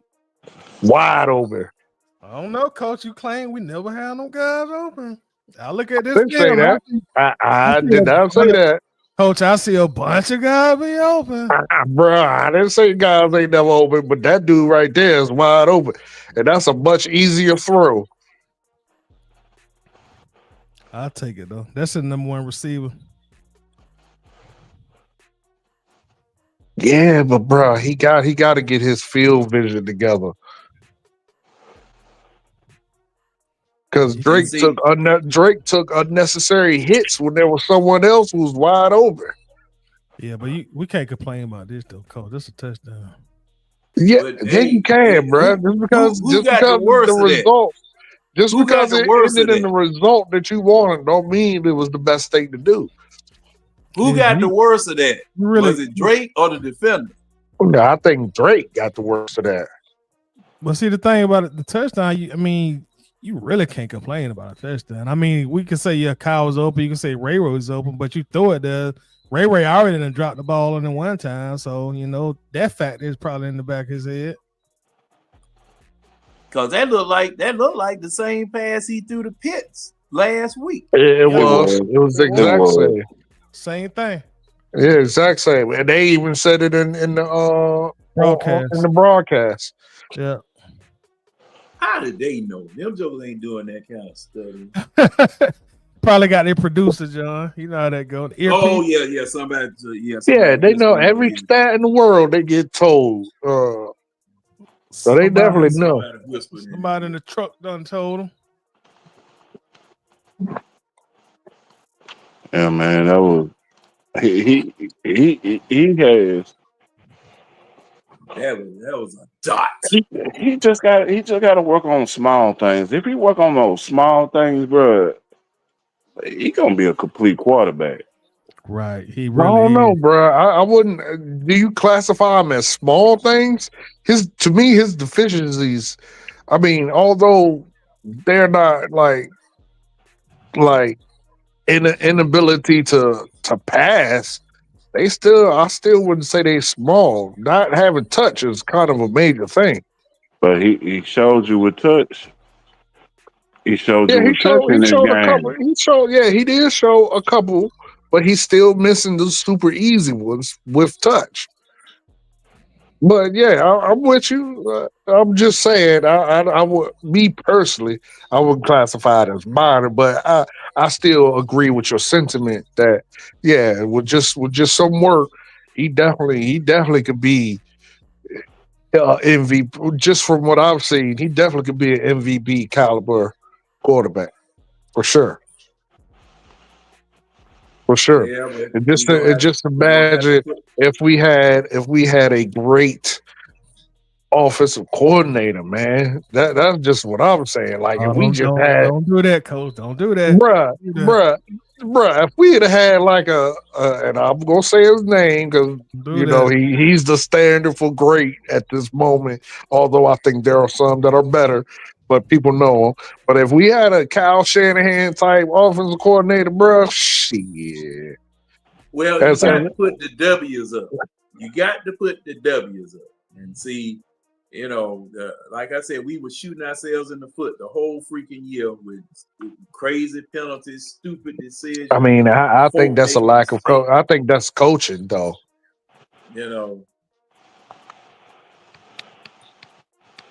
But if the old black guy from the wire say, shit. If we'd have had a Kyle, if we'd have had a great OC, bruh, shit. Y'all see, now I'm gonna tell you, if you looked at the stats that we had in this game and didn't see the game, you'd have swore we won. Yeah, we beat them up on all statistical categories. Hey Toddy, that play that just played, show this camera angle of it, please. Because I want to see. Because Warner was way back there. I want to see if he was open.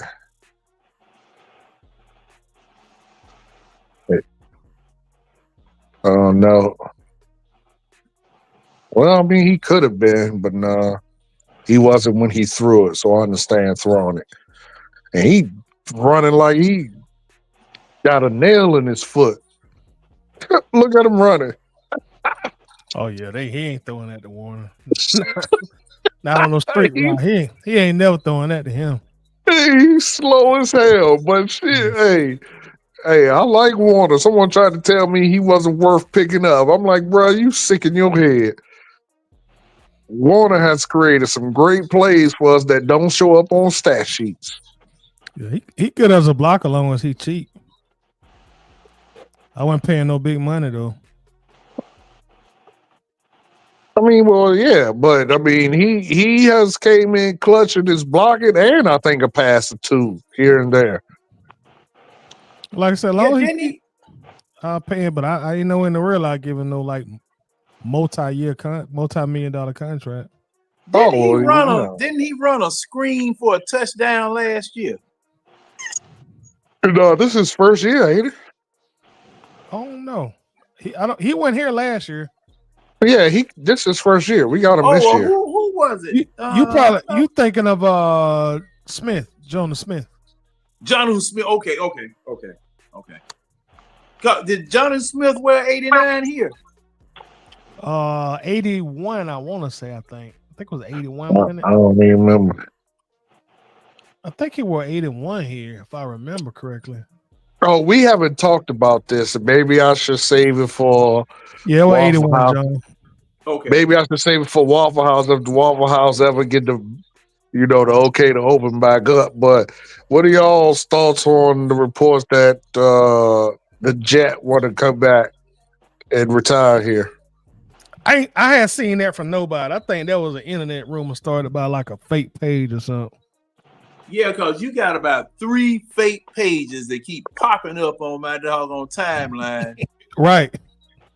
I said, man, good grief, man. Why can't y'all do something about that? Nope. Who you talking about, the Jet? I forgot. Julio. Oh, man, no, that's fake. Yeah, that's that. You know what? Yeah, that's that old fake page. Oh.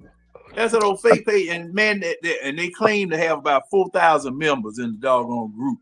Y'all lying sacks of crap. What? Yeah. They sack of what?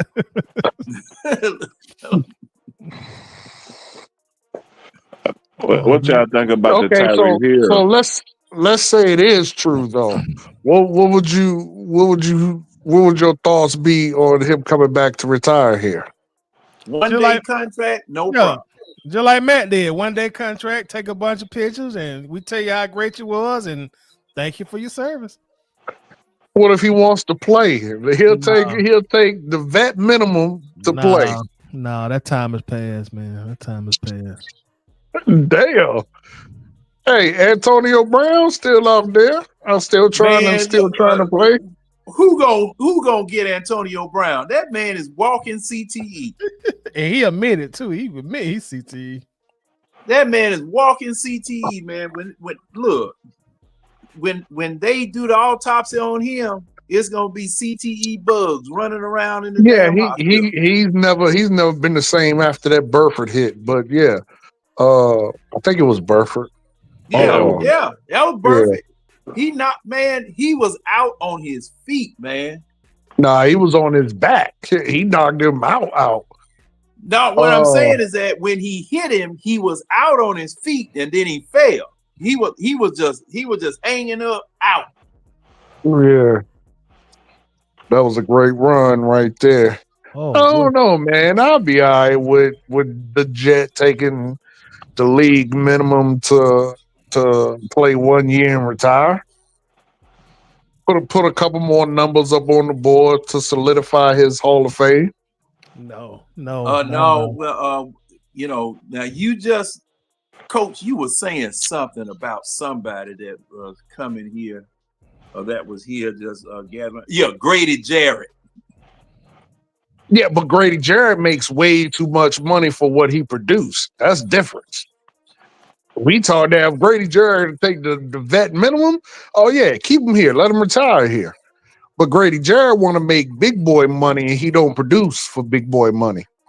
Well, he already signed. Man already signed. So, hey.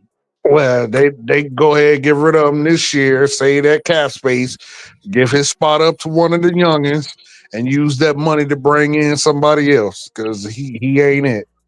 I got a feeling they're gonna bring Grady back. I just got this feeling.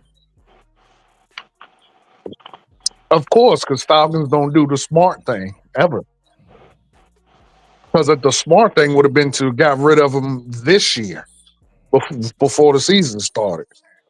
I'm thinking Then I can't speak for him, but I wouldn't be surprised if he takes some kind of restructure his contract to make it easy on the Falcons. If that means adding some dummy years on his deal or something like that. But I think he'd be willing to work with them just to help out the cap. I don't want them to do that either because you still got to pay him at the end of the day. Kicking that can down the road, no, it Not just balloons your payment. not really. Not really. When you put like a voided contract like dummy years the last 2 years, that's just a real creative way for the player to say, okay, I'm gonna help the team out. I ain't necessarily taking a pay cut, but I'm gonna do some real. It's kind of like creative financing, really. I mean, I'm gonna say the same thing you said about the Jet. That era has passed. You can go ahead and DOS booty or take the vet minimum. Then you can stay, sit on the bench, keep our boys engaged and all that. No, But as far as you starting and getting money, nah. no, that's different. Like Grady never left. Julio left. Yeah.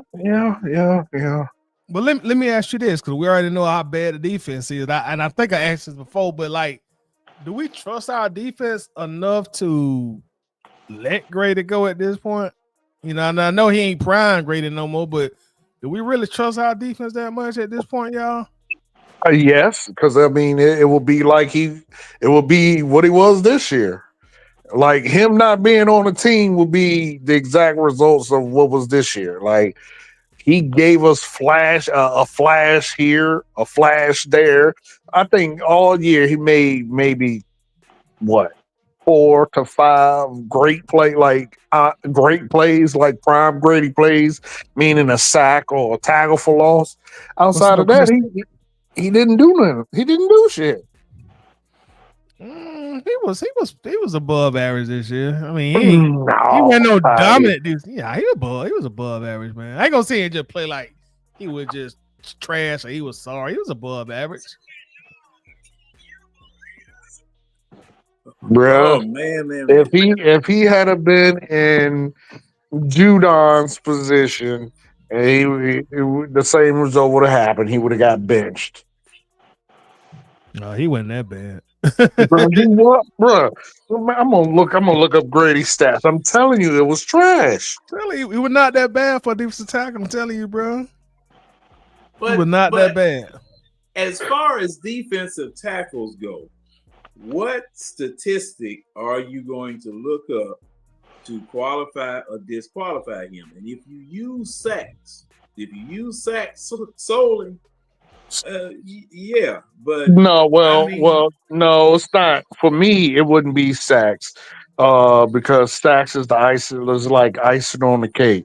There are other things to me that are more important, like quarterback pressures, tackles for loss, things of that nature.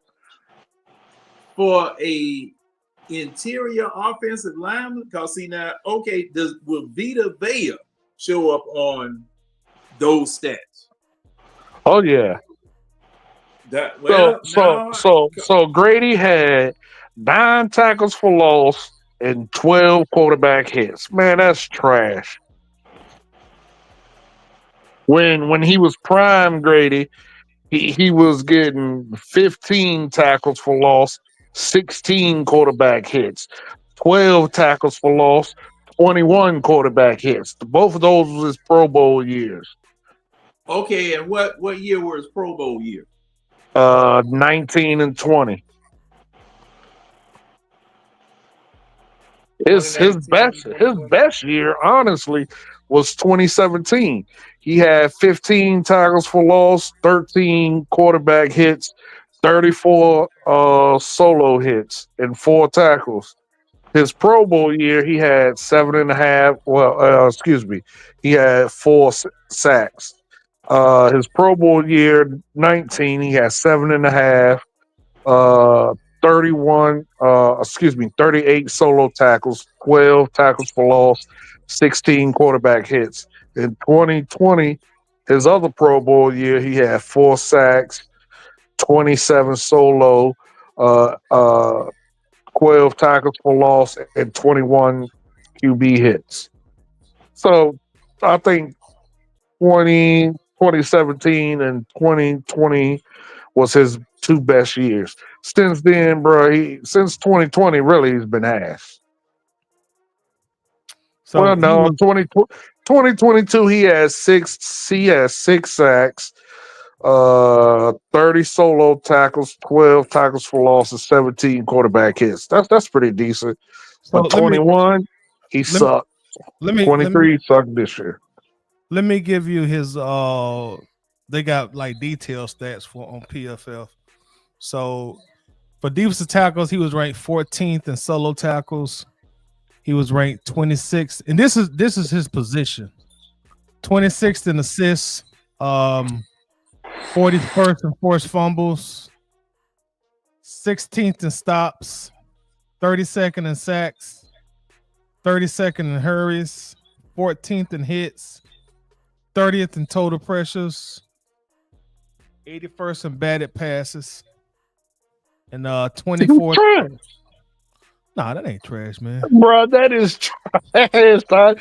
Everything that you need him to be good at, he was like 30th. Oh, but you got to think, Coach. When you talking defensive tackles, you talking about at least 3 per team. I understand. They're all right. Hear me out. Hear me out for you speak.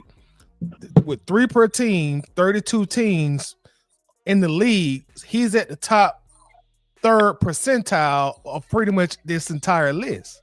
So that's not bad, Coach. That's above average. Okay. Okay. I'm just that's the math, John. You better at math than I am. Did I say that right? I mean, yeah. I'm agree. I'm conceding to what you said. I said okay, but the eye test shows he's trash. And at the end of the day, he don't need to be on this team anymore. Can we? Trash, bro. I don't know why you saying that. And I will agree that he's at the point where he's overpaid, but he ain't trash, Coach. But something else too about this is that these past this year, that man is not a 3-4 man. Grady Jarrett is not a 3-4 man. You got him in a system. You got him in a system that does not work for him. Okay. Which means moving forward, if you want to stay in that system, that's more of a reason to get rid of him. That's what we played. That's what we played with Dean Pease, though, y'all. Like we was pretty much 3-4 with Dean when Dean Pease was here. Okay, I forgot about that. Same hybrid defense. Same thing, you know. And last week and the week before last, I don't remember that. Go ahead, John. Dean Pease. You know, to Tyler credit, that's right. Dean Pease. Look, I don't know what the hell Dean Pease was running. He was running that spit and bailing wire defense. Okay, because I mean, I don't remember no 3-4 with Dean Pease. I remember us being in 4-3. Go back. He was running. He was running everything. Right. Okay? He ran a real deal hybrid. Yeah, I mean, shoot. If that defense had a puppy, it was a Heinz 57. You don't know what kind of breed it was, because he was just doing whatever he could. Because I remember when he first came here, he had visions of or aspirations of running his particular defense. But the people that he had to change the defense up because they couldn't cover. Back end couldn't cover. I remember that just as plain as day. He said these people can't play my defense. So with in a situation like that, with the people that Grady had around him, that was way different from that Super Bowl year when the second half of the season after Dan Quinn took over, the defense took off. And we didn't also allow we still had and I understand anybody hears me say this is going to vehemently disagree, but we still had one of the greats here on that team. So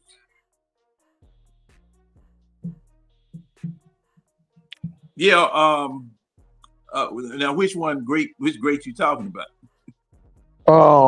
The line coach or what's his name on the side? Our Super Bowl year, oh my God.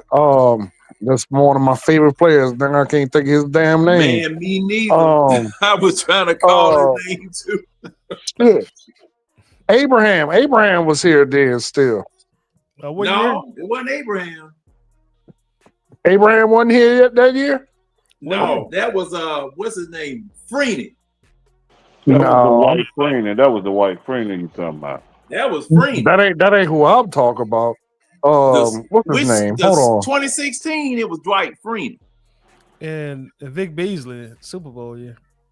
Yeah, Vic Beasley on the other side, Dwight Freeney on the other side. He might be calling Vic Beasley one of the greats. Babineau. That's who I meant. Babineau and Adrian was still here. You calling Babineau a great and you shitting on Grady? I love Babs, bro. Babs did. Was Babineau still here? I don't think so. Babs was here. I think Babs retired in 15, I thought. No, Babs was here. Because see, you had Rashid Hageman. Correct, but you correct, but Rashid didn't start that year. Babineau did.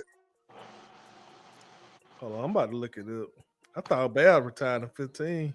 Nah, Babs was here. Adrian Claiborne was here, and those are eight. I like Claiborne, but Babs, Spoon, and Abraham are my favorite Falcons of all time. Yeah, Babs was still here in 16. He right. He just didn't start really that much anymore. But he was on the roster. He only started 6 games. But I was really talking about Claiborne. Claiborne was here. Claiborne did a lot for that. Claiborne did a lot on that edge. Now Claiborne was not here. I'm almost positive of that. Claiborne was here, bro. He was our left defensive end.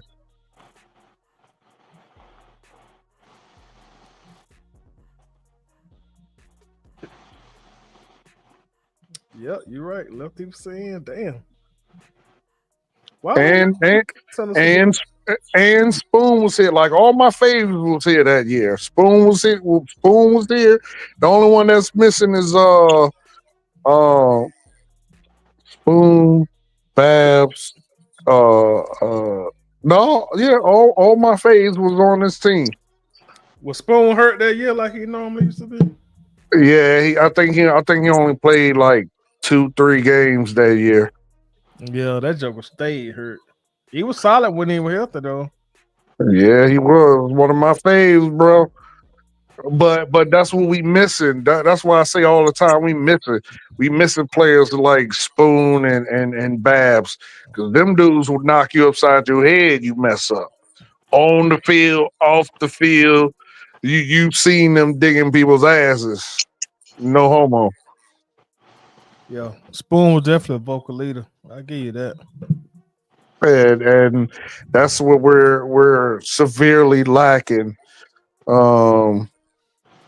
Severely lacking on this team. We haven't had since them guys left. All right, gents, we done took this one over 4 hours, man. So I guess it's a good point, to bid adieu at this point in time. Yes, sir. This the last one. Last one to Man. to next year. So I don't know, John. We might have to dig in the crates on some old years, some old games from. Let's see how far the years go back. We might could just do some old content while we Yeah. got the long preseason. Let me see how far the years go back. Hold on a second. I don't know if it's just this year or how far they really go back. What for the film session? Yeah. Oh wow. You know, round about dang April and May, boy, we gonna be super bored. Hey, if we Oh, could go back and look at that NFC championship game, Falcons versus Green Bay in the dome. Oh my god, that would be a great film to look at. Oh, we can go back to '09, so I get John some old Matt Ryan stuff he can cuss at. So we'll be out. Ooh, ooh. Oh mm. man, Go back, go back to '09. or that Oh man. or that Matt Ryan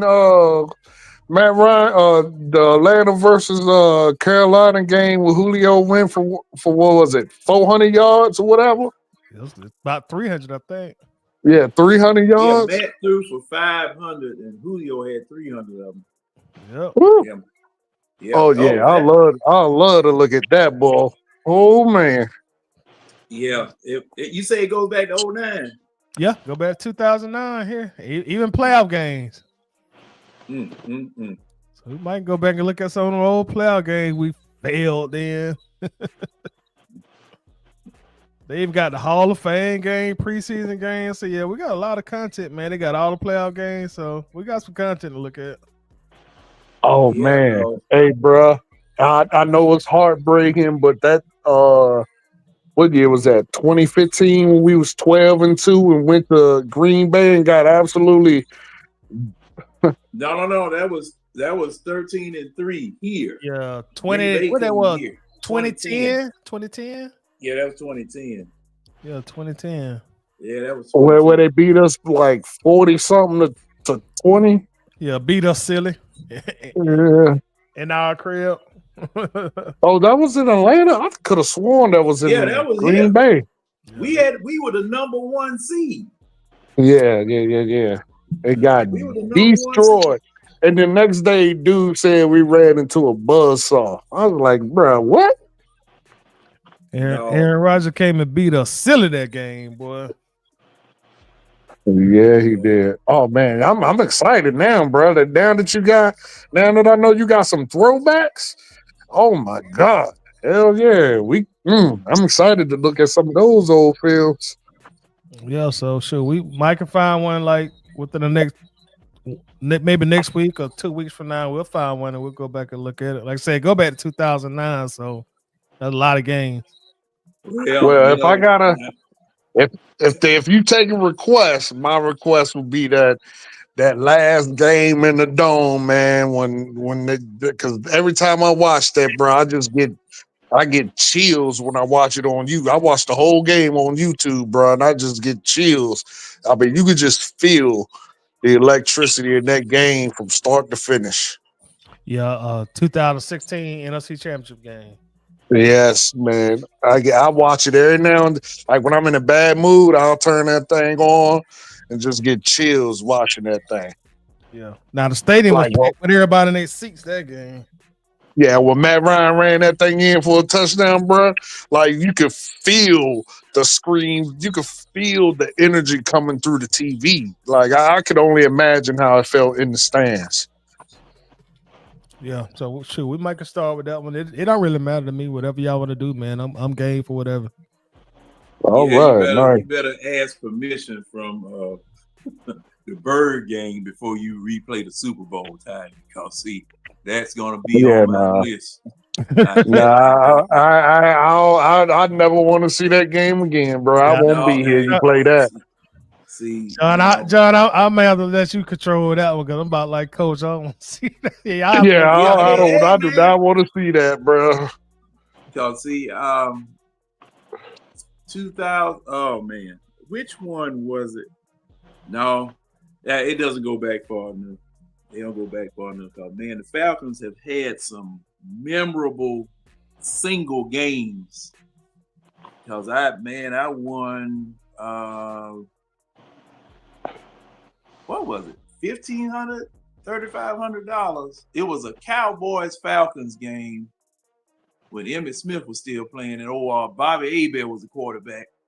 And man, Joe was talking all kind of stuff at work, and he caught me right. I had $1,500 to put up, and I put it up on the Falcons. And man, you talking about somebody sweating bullets all through the doggone game. And matter of fact, that's when Dion played on offense and got him a touchdown.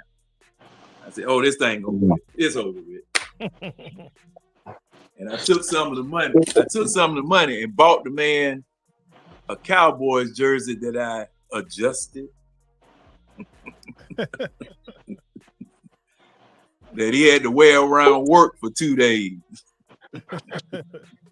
Well, fellas, man, I hope, damn, that's the one thing about the end of the season, man. I don't have nothing to look forward to. Everybody stops making content, so it just gets super boring. Oh no, we go year round, don't we, John? Yeah, we go year round. We shoot, man. It was all of that excitement and anticipation that kept us afloat last year.